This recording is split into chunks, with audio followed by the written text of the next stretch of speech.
ভাইয়া, আমার ভার্সিটির আর কোচিংয়ের বেতন দেওয়া লাগবে। এবার যদি সঠিক সময় বেতন দিতে না পারি তাহলে আমাকে ভার্সিটি ও কোচিং থেকে বের করে দেবে বলেছে। ভাইয়া, আমার বন্ধুরা মিলে সবাই ঠিক করেছে সেন্ট মাটি যাবে, আর সেখানে একটা 5 তারকা হোটেলে থাকবে। আমিও তাদের সাথে যেতে চাই।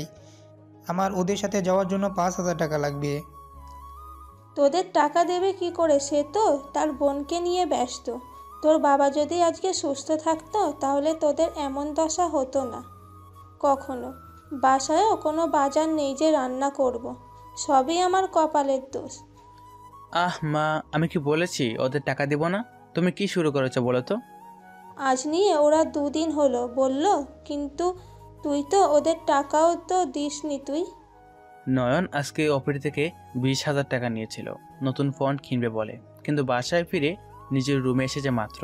তখনই নয়নের 2 ভাই আর মা উক্ত কথাগুলি বলল। নয়ন তার ছোট 2 ভাইয়ের কথা ও মায়ের কথাগুলো শুনছিল, মুখে একটা মুচকি হাসি বজায় রাখে। নয়ন 2 ভাইয়ের কথা শুনে একটা দীর্ঘশ্বাস ছেড়ে বলে ওঠে, তোরা না এই মাসে টাকা নিলি? এখন কলেজ থেকে লাগবে বলেছে। আমার সব বন্ধুরা যাবে, আমিও যাব। সেদিন দেখলাম তোদের দুজনকে মেয়ে নিয়ে ঘুরতে। তোরা যদি এভাবে টাকা নষ্ট করিস তাহলে কি করে হবে বল? তোরাও তো পারিস এই মেয়েদের পিছনে না ঘুরে 2টা টিউশনি করাতে। এতে করে আমাদের সকল আর্থিক সমস্যা দূর হবে, তোরাও তোদের হাত খরচ চালিয়ে নিতে পারবি। এত কথা না বলে সোজা বলেই দিলেই পারিস যে তুই ওদের পড়ালেখা করাতে চাস না। তুই যদি টাকা না দিস তাহলে আমায় মানুষের বাসায় কাজ করে নিজের ছেলেদের পড়াতে হবে। আমার ছেলেদের তো আর অমানুষ তৈরি হতে দিতে পারি না। মা, কি বলছো কি? আমি শুধু ওদের জিজ্ঞেস করছিলাম। আচ্ছা, হয়ে যাবে। নীরব, কত টাকা লাগবে তোর কলেজে আর কোচিংয়ে? সব মিলিয়ে 5,000 টাকা। আচ্ছা, আর জয়, তোর কবে টাকা লাগবে? নীরব আর জয় দুজনেই বলে উঠে এই মাসের 13 তারিখ দিলে হবে।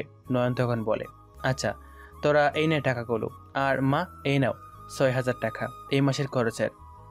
নীরব, জয় আর মা হাসি মুখে রাহুলের রুম থেকে বের হয়ে যায়, আর কেউ নয়নের রুমের বাইরে থেকে সবকিছু দেখে যাচ্ছে। নীরব আর জয় নয়নের রুম থেকে বের হয়ে যাওয়ার পর নয়ন মাথায় হাত দিয়ে মাথা নিচু করে বসে আছে। তখন নয়নের রুমে কেউ প্রবেশ করে। নয়ন মাথা নিচু করে বলে ওঠে, আপু, কিছু বলবি? না ভাইয়া, কিছু না। তুই এই শরবতটা খেয়ে নে, দেখবি ভালো লাগবে তোর। আচ্ছা বোন, তোর কত টাকা লাগবে? না ভাইয়া, লাগবে না টাকা আমার। আচ্ছা ভাইয়া, তুই যে ওদের বলার সাথে সাথে ওদের টাকা দিয়ে দিস, তুই জানিস কি ওরা টাকাটা সত্যি কথা বলে নিচ্ছে নাকি? আমার বিশ্বাস আছে ওরা কখনো আমায় মিথ্যা বলবে না। ভাইয়া, মানিব্যাগে 4,000 টাকা আছে, ওখান থেকে 3,000 টাকা নিয়ে নে। তুই এই টাকা দিয়ে তোর কোচিং ফি আর নিজের প্রয়োজনীয় কিছু জিনিস আর হাত খরচ হিসাবে রেখে দিস। ভাইয়া বলছি তো লাগবে না টাকা এখন। আপু, আমি আজকে ভার্সিটির ক্যান্টিনে সব কিছু শুনেছি, তোর আর ঋতুরাপুর কথা। প্রিয়া আর কোনো কথা না বলে মানিব্যাগ হাতে নিয়ে দেখতে পায় সেখানে 4,000 টাকা আছে। তখন প্রিয়া নয়নকে বলে, ভাইয়া, আমি টাকা নিয়ে নিলে মানি ব্যাগে তো 1,000 টাকা থাকবে। হুম। তাহলে তুই এই মাস চালাবি কি করে? আরে সমস্যা হবে না তো। প্রিয়া নয়নের দিকে রাগের দৃষ্টিতে তাকিয়ে মানিব্যাগ থেকে 2,000 টাকা নিয়ে 2,000 টাকা রেখে যায়। নয়ন প্রিয়ার যাওয়ার দিকে তাকিয়ে একটা মুচকি হাসি দিয়ে বাথরুমে চলে যায়। নয়ন ফ্রেশ হয়ে বের হতেই মনে হয় বাবার ওষুধের টাকা দেওয়া হয়নি মায়ের কাছে। নয়ন মানিব্যাগ থেকে টাকা নিয়ে মায়ের রুমের সামনে চলে যায়। নয়ন রুমের সামনে গিয়ে শুনতে পেল ডলি বেগম বলছে, তোদের জন্য আর কত কথা শুনতে হবে ওই অনাথের কাছে? টাকার যখন দরকার হয় তখন একসাথে বলতে পারিস না? আর মেয়ে নিয়ে ঘোরার সময় চারপাশে চোখ কান খোলা রেখে চলাফেরা করতে পারিস না? মা, আসলে আমরা বুঝতে পারিনি মা। চুপ কর। এই আপদগুলোকে কি করে যে বের করি বাসা থেকে সেই চিন্তা করে আমি মরি। আর তোর কি করিসছিস শুনি? খেয়ে খেয়ে এক একটা অষ্টরম্ভা হচ্ছিস, একটা উপায়ও বের করতে পারলি না। তোদের আমার ছেলে বলতেও লজ্জা করে। নয়ন কথাগুলো শুনে একটা হাসি দিয়ে চলে আসে সেখান থেকে। নিচে এসে খাবার টেবিলে চলে যায়। টেবিলে গিয়ে দেখতে পায় প্রিয়া আগে থেকেই টেবিলে বসে আছে। তখন নয়ন বলে, কিরে আপু, তুই খাবার খেয়েছিস? না, একসাথে খাবো। জয়, নীরব আর মা কই? তারা খাবার খেয়ে নিয়েছে। নয়ন প্লেট সামনে নিয়ে দেখতে পায় ডাল, সবজি আর মাছের কিছু কাটা রাখা আছে তার আর প্রিয়ার জন্য।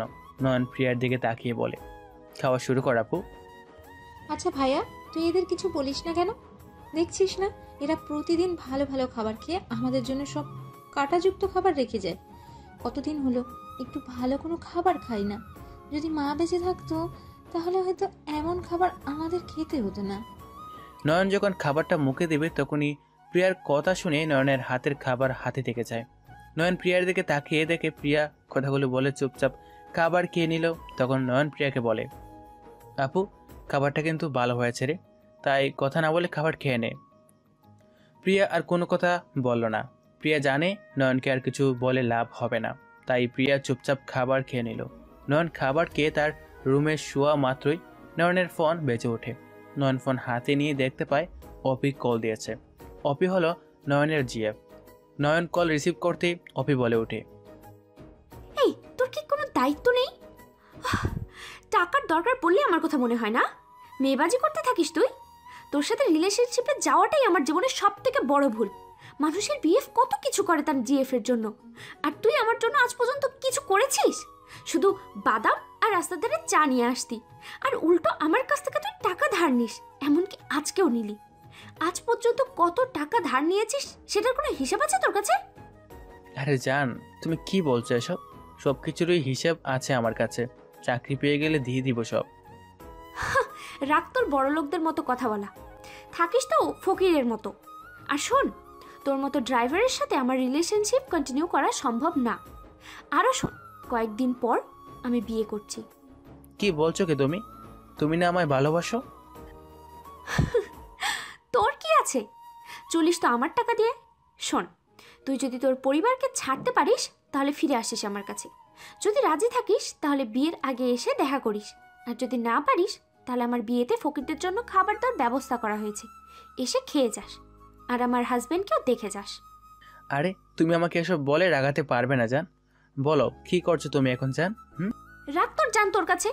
আজকে থেকে তোর সাথে আমার কোনো সম্পর্ক নেই। তুই যদি আমার সামনে কখনো আসিস তাহলে তুই মারা পড়বি। আর তোর মতো ফকিরকে আমি এই টাকাগুলো ভিক্ষে দিলাম। তোর কাছে তো আমার চেয়ে তোর পরিবারই বড়, তো তোর পরিবার নিয়েই থাক। আজকের পর থেকে তোর সাথে আমার কোনো সম্পর্ক নেই। অপি, এমন করো না প্লিজ। আমি তো চাকরির জন্য চেষ্টা করছি, কিন্তু পাচ্ছি না। চাকরি পেলে তুমি এবং আমার পরিবারের মুখে হাসি ফুটিয়ে তুলতে পারবো। আমাকে কয়েকটা দিন সময় দাও প্লিজ। ওই যে একটু আগে বললাম, তুই যদি তোর পরিবারকে ছাড়তে পারিস তাহলে হয়তো আমি ভেবে দেখতে পারি। কি বললে তুমি অপি? তুই ঠিক শুনেছিস। যদি পরিবার ছাড়তে পারিস তাহলে ফিরে আসিস, আমার কথা মানলে ফিরে আসিস, আর তা না হলে আমায় ভুলে যা। এখন তুই ঠিক কর তুই কি করবি। মানে? কি করবি বল, হ্যাঁ বা না, যে কোনো একটা বেছে নিতে হবে তোকে। নয়ন কিছু সময় চিন্তা করে মুখে হাসি ফুরিয়ে তুলেও চোখ দিয়ে জল গড়িয়ে পড়ছে। নয়ন চোখের জল মুছে বলে ওঠে, ভালো থেকো নতুন স্বামী আর সংসার নিয়ে। আমি ছাড়া আমার পরিবারের দেখাশোনা করার জন্য কেউ নেই, তাই আমার পরিবারকে আমি ছাড়তে পারবো না। তুমিও ভালো থেকো। ছোট লোকের বাচ্চা, আর কখনো তুই আমার সাথে যোগাযোগ করবি না। আমার সামনে আর কখনো আসবি না তুই। ফোন রাখ কুত্তার বাচ্চা। অপি শোনো। অপি, কথাগুলো বলি।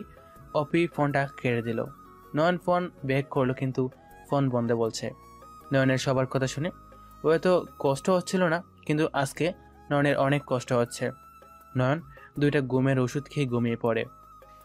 এবার আপনাদের আমাদের গল্পের নায়কের সাথে পরিচয় করিয়ে দেই। আমাদের গল্পের নায়কের নাম নয়ন আহমেদ অন্তর। 2 বছর হলো নয়ন মাস্টার্স করছে অ্যাকাউন্টিং ডিপার্টমেন্টে সিলেট সরকারি কলেজে, আর প্রিয়া একই কলেজে মাস্টার্স করছে। নীরব আর জয় অনার্স 3য় ও 4র্থ বর্ষে পড়ে লিডিং ইউনিভার্সিটিতে। নয়নের মা নেই আর বাবা অসুস্থ। নয়নের মা নয়নকে 10 বছর ও প্রিয়াকে 3 বছর বয়সে রেখে পরপারে পাড়ি দেন। তখন নয়নের বাবা নয়নদের দেখাশোনা করার জন্য আবার বিয়ে করেন। নয়নের সৎ মা ডলি বেগম নয়নদের সাথে প্রথমে ভালো ব্যবহার করলেও কয়েক মাস পর নয়নদের সাথে খারাপ ব্যবহার করা শুরু করেন। নীরব আর জয়ের জন্মের পর নয়ন আর প্রিয়ার জীবনে নেমে আসে চরম অন্ধকার। 4 বছর আগে নয়নের বাবা অ্যাক্সিডেন্ট করেন এবং তার পা দুটো কেটে ফেলতে হয়, যার জন্য নয়নের জীবনে নেমে আসে অমাবস্যার অন্ধকার। নয়ন বাধ্য হয়ে পড়ালেখার পাশাপাশি একটা চাকরির খোঁজ করতে লাগলো। কয়েকদিন পর একটা ড্রাইভারের চাকরি পায়, যার বেতন 12,000 টাকা।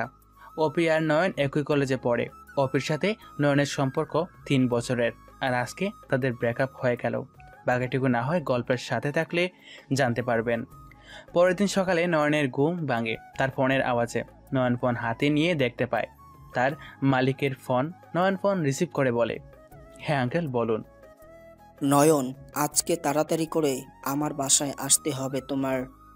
কেন আঙ্কেল, কিছু হয়েছে কি? আরে তেমন কিছু না, আমার বড় ছেলে আরিফ আর ছোট মেয়ে অদিতি আসছে আজকে দেশে, তাই ওকে রিসিভ করার জন্য এয়ারপোর্টে যেতে হবে। ফ্লাইট ল্যান্ড করবে 11টায়। আর তুমি তো জানোই সিলেট শহরে জ্যাম কেমন। আঙ্কেল, আমি আমার আব্বুকে কলেজে নামিয়ে দিয়ে তাড়াতাড়ি চলে আসব, আপনি আর আন্টি রেডি থাকবেন।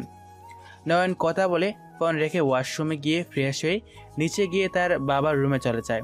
তখন নয়ন তার বাবাকে ঘুম থেকে ডেকে তুলে মুখ ধুয়ে দিয়ে হালকা নাস্তা নিয়ে এসে খাইয়ে দেয়। তখন নয়নের বাবা কান্না করে বলে, তোর অনেক কষ্ট হয় তাই না রে বাবা? আরে না বাবা, আর তুমি কান্না করছো যে? তোর এই বয়সে ঘোরাঘুরি করার কথা, কিন্তু তুই পরিবারের জন্য সব বিসর্জন দিয়ে দিয়েছিস। কি করবো বল, সৃষ্টিকর্তা যে আমার চিরদিনের জন্য বিছানায় শুয়ে দিয়েছে। আমি বাবার দায়িত্বগুলো পূরণ করতে পারলাম না ঠিক মতো। বিয়ে করেছিলাম তোদের সুখের কথা চিন্তা করে, কিন্তু তোদের সুখের পরিবর্তে দুঃখটা বাড়িয়ে দিলাম। আরে বাবা, কান্না করছো কেন তুমি? তুমি জানো না আমি তোমার কান্না সহ্য করতে পারি না? তুমি চিন্তা করো না, সৃষ্টিকর্তা তো আছেন। বিকালে তোমার ওষুধ নিয়ে আসবো, তুমি চিন্তা করো না তো। এখন নাস্তা করে নাও। তারপর নয়ন তার বাবাকে নাস্তা খাইয়ে দিয়ে রেডি হয়ে হালকা কিছু খাবার খেয়ে প্রিয়াকে নিয়ে বেরিয়ে পড়ে। প্রিয়াকে কলেজে নামিয়ে দিয়ে নয়ন চলে যায় তার আঙ্কেলের বাসায়। সেখান থেকে আঙ্কেল আর আন্টিকে নিয়ে নয়ন চলে যায় এয়ারপোর্টে। 11:30 আরিফ আর অদিতি এয়ারপোর্টের সমস্ত কাজ শেষ করে বের হয়ে আসে। নয়ন ব্যাগগুলো গাড়িতে তুলে গাড়ি চালানো শুরু করে। 12:40 বাসায় এসে নয়ন পৌঁছায়। আঙ্কেল আর বাকি সবাই ভিতরে চলে যায়। নয়ন ব্যাগগুলো গাড়িতে থেকে নিয়ে আরিফ আর অদিতির রুমে রেখে দিয়ে নিচে এসে আঙ্কেলকে উদ্দেশ্য করে বলে, আঙ্কেল আমি এবার আসি তাহলে, 3টার দিকে চলে আসবো আমি। আচ্ছা। তখন অদিতি নয়নের সামনে এসে নয়নের দিকে তাকিয়ে বলে ওঠে, আই ড্রাইভার, কোথায় যাবে তুমি? আমি একটু পরে বের হব, তখন আমায় নিয়ে যাবে কে? হুম। ম্যাডাম এখন আমার বোনকে কলেজ থেকে বাসায় নিয়ে যাব, আর এই টাইমটা আমি আঙ্কেলকে বলে কাজে এসেছি। আচ্ছা নয়ন, তুই যা, আর 3টায় চলে আসিস। আচ্ছা। নয়ন, তুই গাড়িতে গিয়ে অপেক্ষা কর, আমি আসছি। আঙ্কেল কোথাও যাবেন আপনি? না, আমি আসছি, তুই যা। নয়ন কোনো কথা না বলে বাইরে চলে যায়। আরিফ আর মেহের তার রুমে চলে যায়।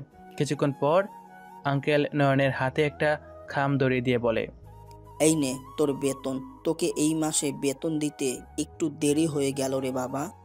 আরে আঙ্কেল কোনো সমস্যা নেই। শোন, এই খামে 30,000 টাকা আছে। এত টাকা কেন আঙ্কেল? তোকে বোনাস দিলাম, আজকে আমার ছেলে আর মেয়ে আমার কাছে এসেছে তাই। ও আচ্ছা। নয়ন টাকাগুলো গাড়ির সামনের সিটে রেখে গাড়ি চালানো শুরু করলো। নয়ন কলেজে এসে তার বন্ধু মিটনের কাছ থেকে পড়াগুলো নিয়ে প্রিয়ার জন্য অপেক্ষা করতে লাগলো। কিছুক্ষণ পর প্রিয়াও চলে আসে। নয়ন গাড়ি চালানো শুরু করলো। হঠাৎ প্রিয়া খাম দেখে বলে ওঠে, ভাইয়া এটা কি রে? ও এটা আঙ্কেল আজকে বেতন দিয়ে দিয়েছে। আর জানিস কত টাকা দিয়েছে? কত? 30,000 টাকা। হঠাৎ এত টাকা দেওয়ার কারণ? আরে আঙ্কেলের ছেলে আর মেয়ে বিদেশ থেকে পড়াশোনা শেষ করে এসেছে, তাই টাকাগুলো নিয়ে মায়ের হাতে দিয়ে দিবি, আর কিছু টাকা দিয়ে বাবার ওষুধ আর কাপড় কিনে নেব। কি বলিস তুই? ভাইয়া আমার 15,000 টাকা লাগবে, আর সেটা কালকেই লাগে। কেন? জানি না, স্যার বললো তাই। আচ্ছা রেখে দিস তোর কাছে টাকা, আর বাকি টাকাগুলো দিয়ে দিস মাকে। ভাইয়া তোর কি কোনো শখ বা ইচ্ছে নেই? পরিবারের বড় ছেলেদের শখ বা ইচ্ছা কোনোটাই থাকে না আপু, তাদের খাদে থাকে দায়িত্ব নামক সবচেয়ে বড় শখ বা ইচ্ছা। ভাই কি করব বল, আমিও চেষ্টা করছি কিন্তু কোনো কিছু পাচ্ছি না রে। তোর এই বাড়ি থাকতে তোর কোনো কিছুর দরকার হবে না। যদি কিছুর দরকার হয় তাহলে আমায় বলবি, দেখবি হাজির হয়ে যাবে। মা চলে যাওয়ার পর থেকেই তো তুই দিয়েই যাচ্ছিস সব কিছু। ভাইয়া আজকে অপি আপুকে দেখলাম একটা ছেলের সাথে ঘোরাঘুরি করতে। আপু ছেলেটাকে জড়িয়ে ধরেছিল। ও আচ্ছা। ভাইয়া কি হয়েছে বল তো? কই কিছু না তো। আমার দিব্যি ভাইয়া বল কি হয়েছে। প্রিয়া কি বলছিস কি? তাহলে সত্যি কথা বল। অপি আমার সাথে থাকতে চায় না। সত্যি তো। আমার কি আছে বলতো? আমার মতো একটা ড্রাইভারের সাথে থাকবে কি করে? আমি আজ পর্যন্ত অপিকে ভালো কিছু দিতে পারিনি, কোথায় ঘুরতে নিয়ে যেতে পারিনি, কোনো ভালো রেস্টুরেন্টে ভালো কিছু খাওয়াতে পারিনি। তাহলে অপি আমার সাথে থাকবে কি করে? হ্যাঁ। নয়ন কথাগুলো বলে চোখের পানি ছেড়ে দিল।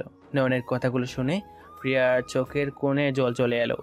প্রিয়া সেই জল নয়নকে লুকিয়ে মুছল, বলে উঠে, ভাইয়া আমি অপি আপুর সাথে একবার কথা বলে দেখি ঠিক করা যায় কিনা সব। আপু তুই এই কাজ করতে যাস না কখনো। কেন? তুই কি প্রিয়া আপুকে ছাড়া ভালো থাকবি? জানিস তো একটা জিনিস, যখন কোনো ফুল গাছে বা ফল গাছে চোরের হাত লেগে যায়, সেই গাছে কখনো আর ফুল বা ফল আসে না। ঠিক তেমনই আমাদের ভালোবাসার চোরের হাত লেগে গেছে, সেটা আর কখনো ঠিক হবে না। কিন্তু ভাইয়া। চল রেস্টুরেন্টের ভিতরে। এখানে কেন? কালকে না বললি তোর ভালো খাবার খেতে ইচ্ছা করছে, তাই নিয়ে এলাম। ভাইয়া এখানে তো অনেক টাকা খরচ হবে। আজকে ভাইয়া তোকে খাওয়াই রে, তুই বল কি খেতে চাস। আজকে আমি তোকে ট্রিট দিলাম। ভাইয়া তুই অর্ডার কর। নয়ন ওয়ার্ডারকে ডাক দিয়ে কিছু খাবার অর্ডার করলো। তারপর ভাই বোন মিলে খাওয়া দাওয়া রেস্টুরেন্টে বিল মিটিয়ে বাসায় চলে আসে। ভাইয়া এই নে তোর 15,000 টাকা। বাসায় এসে গেছে, চল ভিতরে। তারপর দুজনে চলে যায় নিজের রুমে। ফ্রেশ হয়ে এসে নয়ন খাবার টেবিলে চলে আসে প্রিয়ার আগে। নয়ন টেবিলে এসে দেখতে পায় নয়ন আর প্রিয়ার খাবার বেড়ে রাখা। সেই খাবারের চারপাশে মাছি গুড়ি করছে।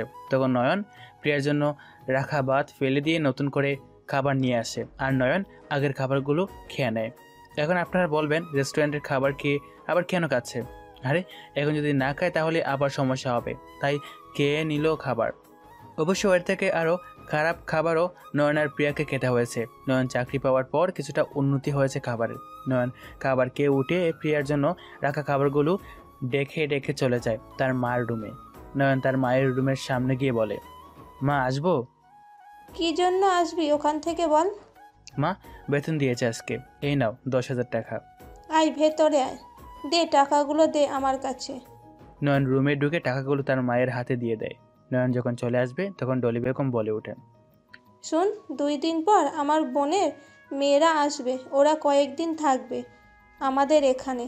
তুই আর প্রিয়া কয়েকদিনের জন্য অন্য কোথাও থেকে ঘুরে আয়, তোদেরও ঘোরা হবে ভাই বোনের। হালকা এসে বললাম, মা এত না ঘুরিয়ে সোজা বললেই তো হয়।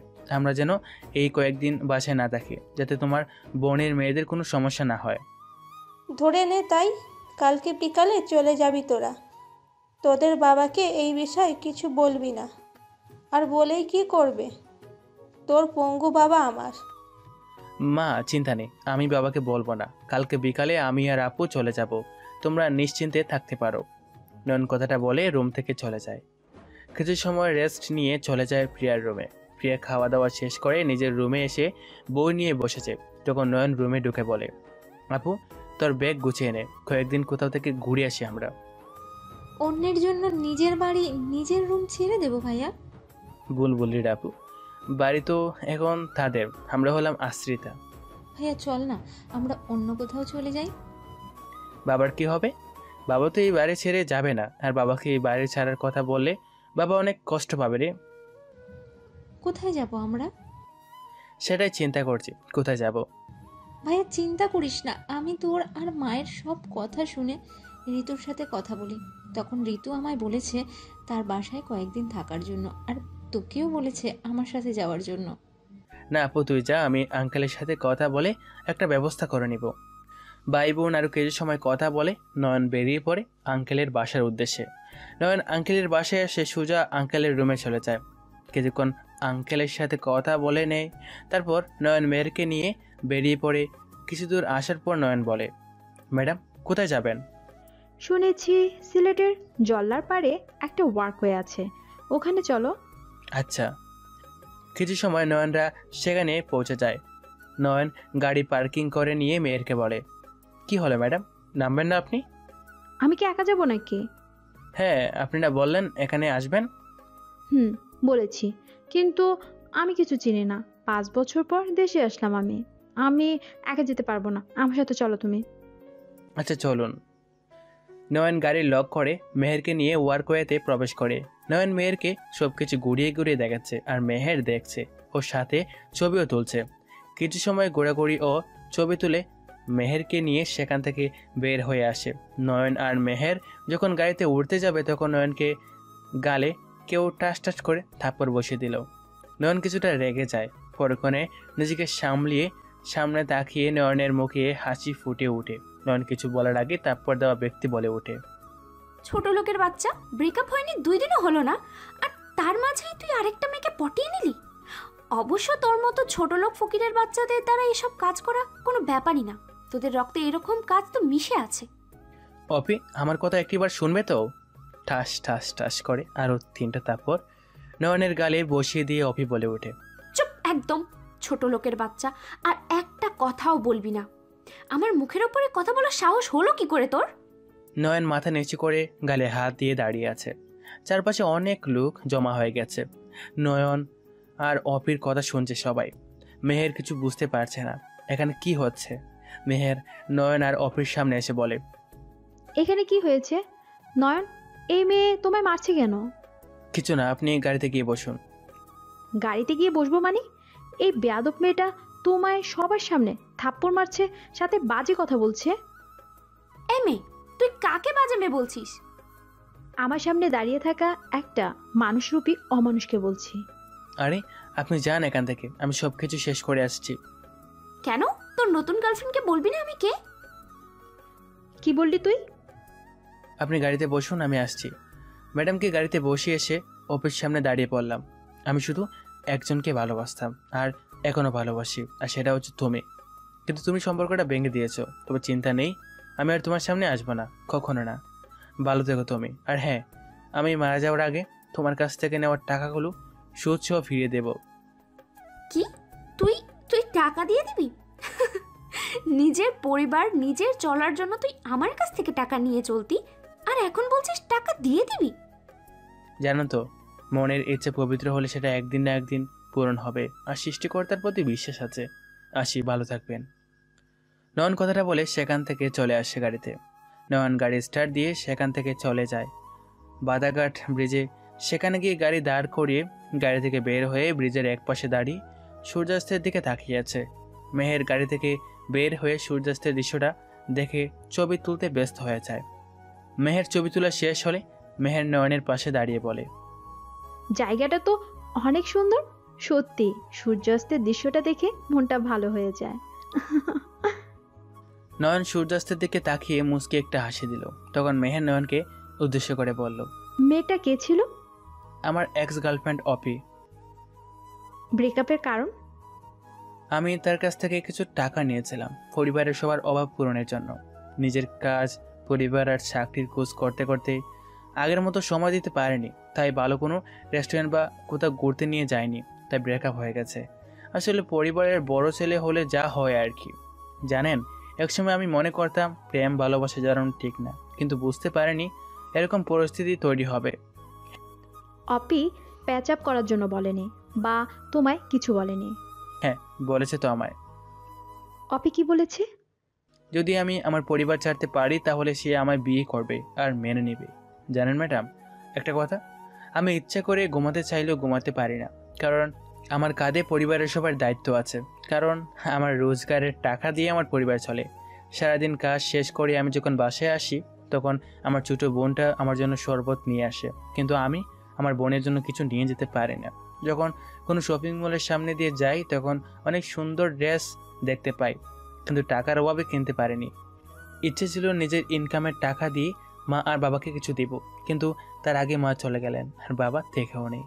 আমার বন্ধুরা যখন কোথাও যাওয়ার প্ল্যান করে তখন আমার ইচ্ছা থাকা সত্ত্বেও আমি মানা করে দেই। অনেক সময় ইচ্ছে করে নিজের ইনকামের টাকা দিয়ে নিজের জন্য কিছু কিনি, কিন্তু যখন পরিবারের সবার কথা মনে হয় তখন নিজের পছন্দ অপছন্দ ভুলে যাই। মাসের 20 তারিখের আগে আমার বেতন শেষ হয়ে যায়। তখন আমি হাত পাততে হয় অপির কাছে। অপির শত অপমান শুনেও আমি আমার পরিবারের সবার মুখে হাসি ফোটানোর জন্য সংগ্রাম করে যাচ্ছি। আমি যখন নিজের জন্য কিছু করি তখন অনেক ভেবেচিন্তে করতে হয়, কারণ আমাকে দেওয়ার জন্য আমার পিছনে কেউ নেই। কিন্তু আমি আমার পরিবারের সবার পিছনে আমি আছি, আর এটাই হলো পরিবারের বড় ছেলের দায়িত্ব বা কাজ। তোমার পরিবারে কে কে আছে? আমার ছোট বোন আর বাবা। তোমার মা? আমার 10 বছর বয়সের রেখে পরলোকে পাড়ি দেন, তবে সৎ মা আছে। ম্যাডাম চলুন, সন্ধ্যা হয়ে গেছে, আঙ্কেল টেনশন করবে। নয়ন আর মেহের গাড়িতে এসে বসে। নয়ন গাড়ি চালানো শুরু করে। কিছু সময় পর নয়নরা চলে আসে। মেহের গাড়ি থেকে নেমে বাসার ভিতরে চলে যায়, আর নয়ন গাড়ি গ্যারেজে রেখে বাসার ভেতরে প্রবেশ করে। আঙ্কেল রুমে চলে যায়। রুমের সামনে এসে নয়ন বলে, আঙ্কেল আসবো? আরে নয়ন, তুই ভেতরে আসতে অনুমতি নিচ্ছিস কেন? নয়ন, তারপরও আপনি আর আন্টি কথা বলছিলেন তো, তাই। তা বাবা, প্রিয়া কেমন আছে রে? আপনাদের হেদায়েতে ভালোই আছে। আঙ্কেল আন্টি, একটা কথা ছিল, কিন্তু কথাটা বলি কি করে? আরে পাগল ছেলে, এত চিন্তা না করে বলে ফেল, কি বলবি? বল বাবা, কি বলতে চাস? আসলে আঙ্কেল, কয়েকদিন যদি আপনাদের ওই গ্যারেজে আমায় থাকার অনুমতি দিতেন। কেন? এমনি আঙ্কেল, আমি কয়েকদিন থাকবো, তাই। না নয়ন, আমি তোর কাছ থেকে এমন কথা আশা করিনি। তুমি এই কথাটা কি করে বলতে পারলে? আচ্ছা আঙ্কেল আর আন্টি, তাহলে আমি অন্য কোথাও ব্যবস্থা করে নেব। আমার কথায় কোনো দুঃখ পেলে আমায় ক্ষমা করে দেবেন। একটা থাপ্পড় দিব ফাজিল ছেলে। আন্টি, তুই এটা কি বললি বাবা? তুই গ্যারেজে থাকবি? ড্রাইভাররা তো সবাই ওইখানে থাকে, আমিও তাদের সাথে থাকতে পারতাম আর কি। ওদের আর তোকে আমরা কি এক চোখে দেখি? ওদের থেকে আমরা তোকে বেশি বিশ্বাস করি। তুই কয়দিন কেন, তুই আমাদের এখানে সারা জীবন থাকলেও আমাদের কিছু হবে না। তোকে আমরা আমাদের ছেলের মতোই দেখি রে বাবা। কিন্তু আঙ্কেল আন্টি, আর কোনো কথা নয়। তুই আমাদের বাড়িতে আসছিস কবে সেটা বল। কালকে আসবো। একদিন প্রিয়াকে নিয়ে আয় না বাবা, অনেকদিন হলো প্রিয়াকে দেখি না। আচ্ছা, নিয়ে আসবো একদিন। নয়ন কথাগুলো বলে চলে আসে বাড়িতে। বাড়িতে এসে নয়ন তার রুমে চলে যায়। রুমে গিয়ে ফ্রেশ হয়ে প্রিয়ার রুমে চলে যায়। রুমে গিয়ে দেখতে পায় প্রিয়া পড়ছে। নয়ন গিয়ে প্রিয়ার মাথায় হাত বুলিয়ে দেয়। তারপর নয়ন, জয় আর নীরবের রুমে গিয়ে তাদের কিছু সময় পড়িয়ে তার রুমে চলে আসে। রাতের খাবার খাওয়ার সময় ডলি বেগম বলে ওঠেন, কি বলেছিলাম মনে আছে তোর নয়ন? হ্যাঁ মা, মনে আছে। তুমি চিন্তা করো না, কালকে সকালেই আমরা চলে যাব। তোমার বোনের মেয়ে আসবে, তাদের তোমার রুমে জায়গা দিলেই তো পারো মা। বা জয় আর নীলের রুমে আর ওদের এক রুমে দিতে পারো। তোর কথায় আওয়াজ দেখছি অনেক বৃদ্ধি পেয়েছে। জানিস তো বাড়িটা কার? বেশি বাড়াবাড়ি করলে বাড়ি থেকে বের করে দিব। তুমি শত চেষ্টা করলেও বাড়ি থেকে আমাদের বের করতে পারবে না, কারণ এই পরিবার চলে আমার ভাইয়ের টাকায়। তাই তুমি তোমার লিমিটের ভিতর থেকে কথা বলো। তুমি আমাদের সাথে ছোটবেলা থেকে অনেক অত্যাচার করে আসছো, কিন্তু কিছু বলিনি, কারণ তুমি আমাদের মা হও। কিন্তু তুমি এখন আমাদের বাড়ি থেকে বের করে দিতে যাচ্ছ। আর কি বললে, বাড়ি তোমার?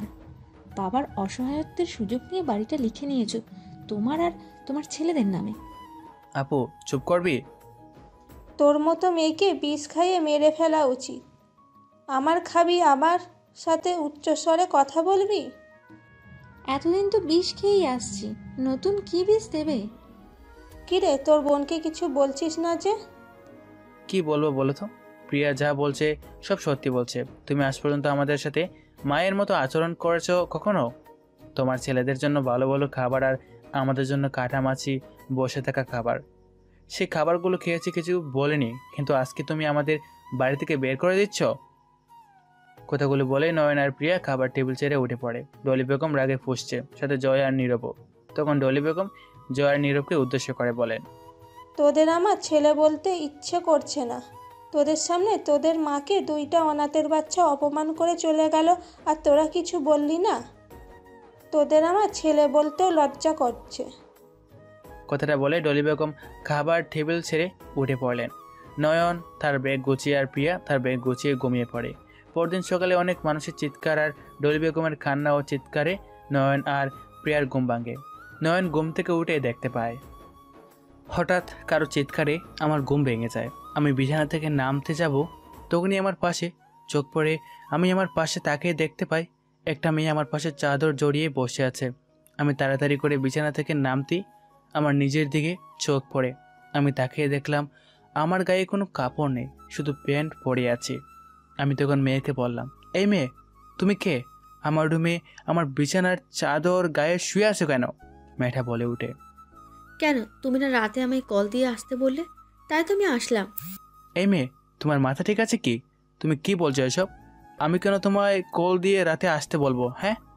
তখন মেয়েটা বলে, নিজের চাহিদা মেটানোর জন্য আমায় আসতে বলেছো? তোকে তো আমি।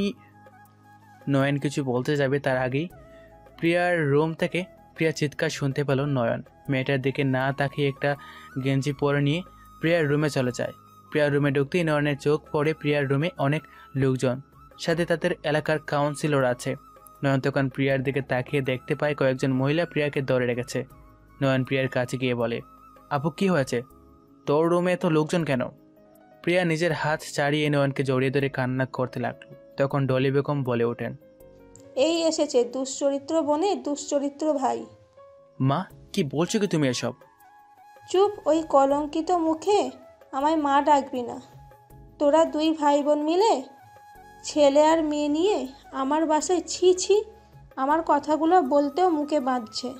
আমার নামে যা বলার বলো, কিন্তু আমার বোনের নামে এমন কথাগুলো বলো না প্লিজ।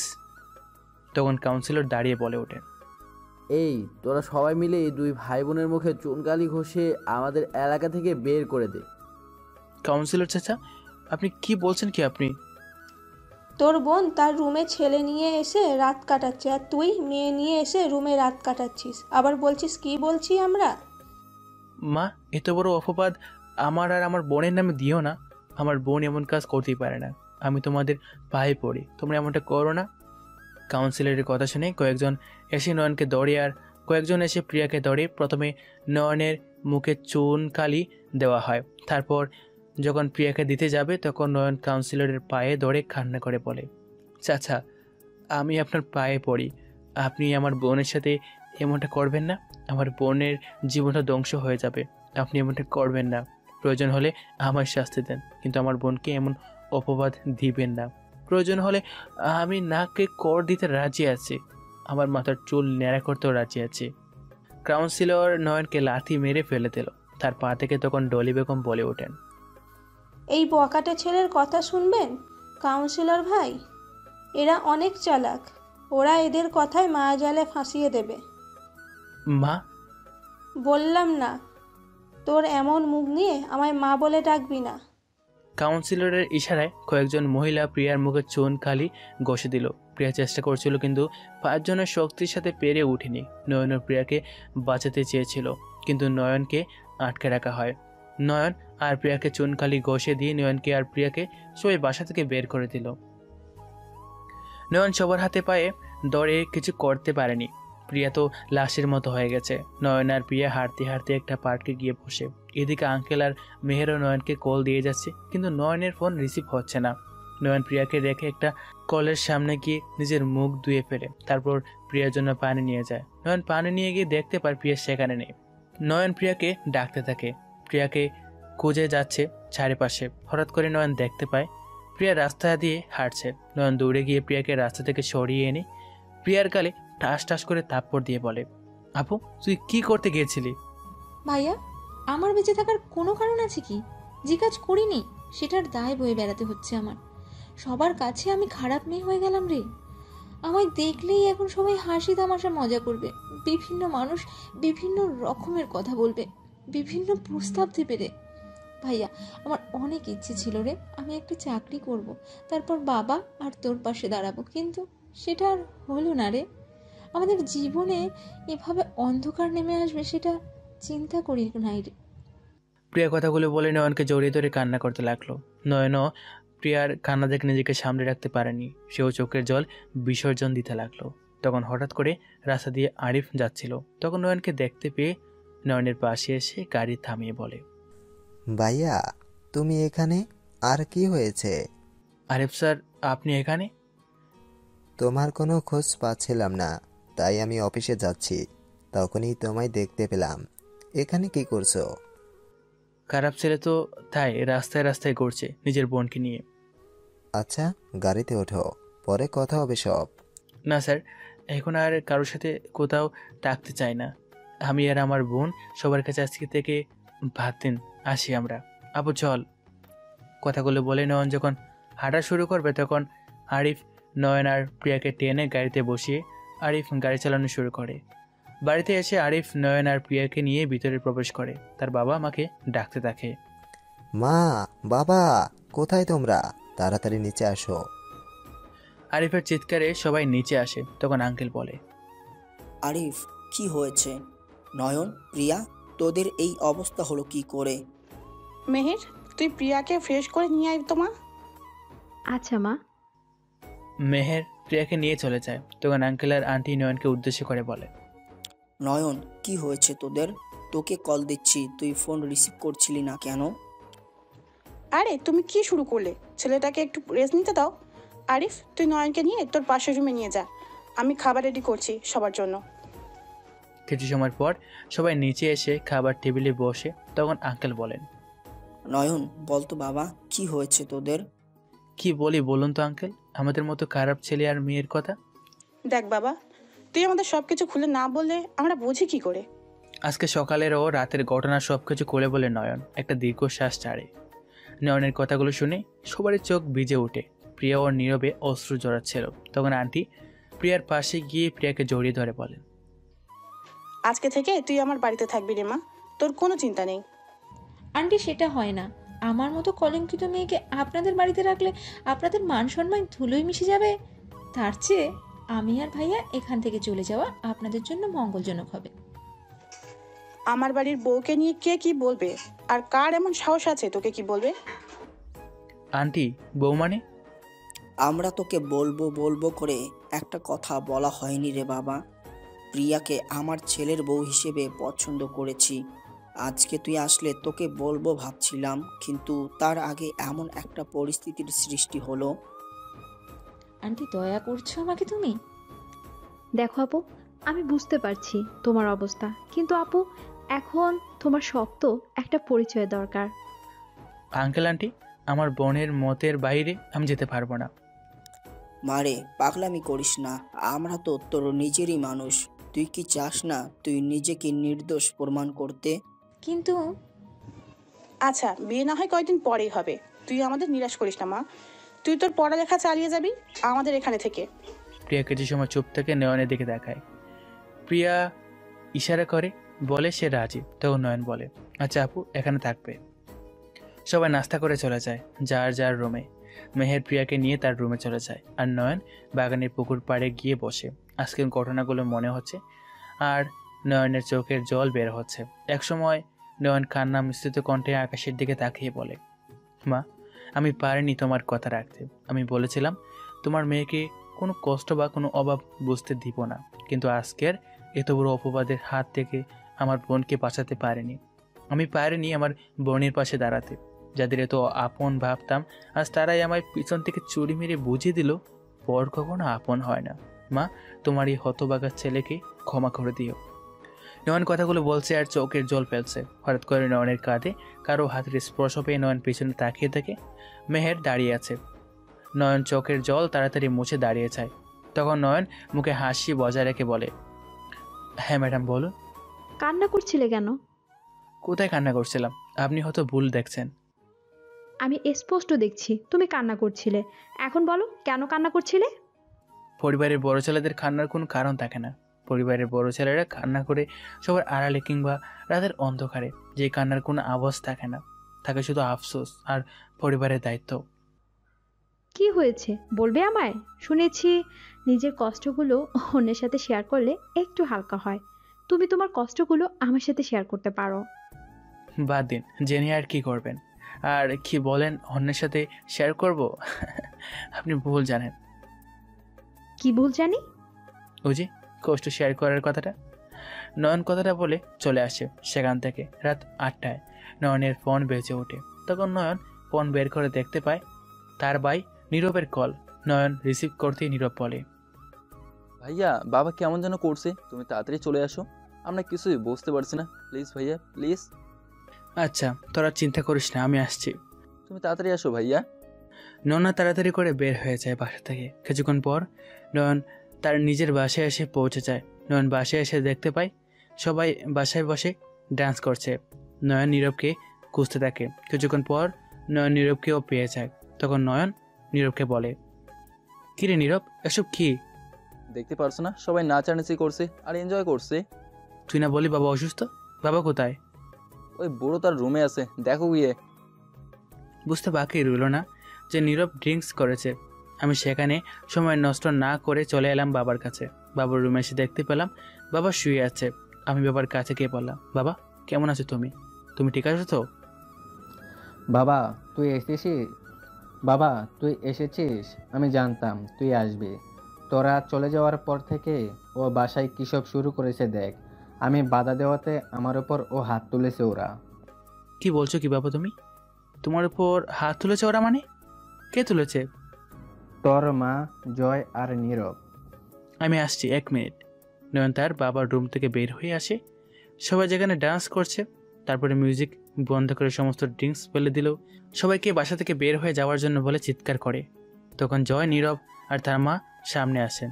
এসে নয়নকে বলে, এই তোর তো সাহস কম না, তুই আমার বাসায় এসে আমার অনুষ্ঠানে বাগড়া দেওয়ার চেষ্টা করছিস।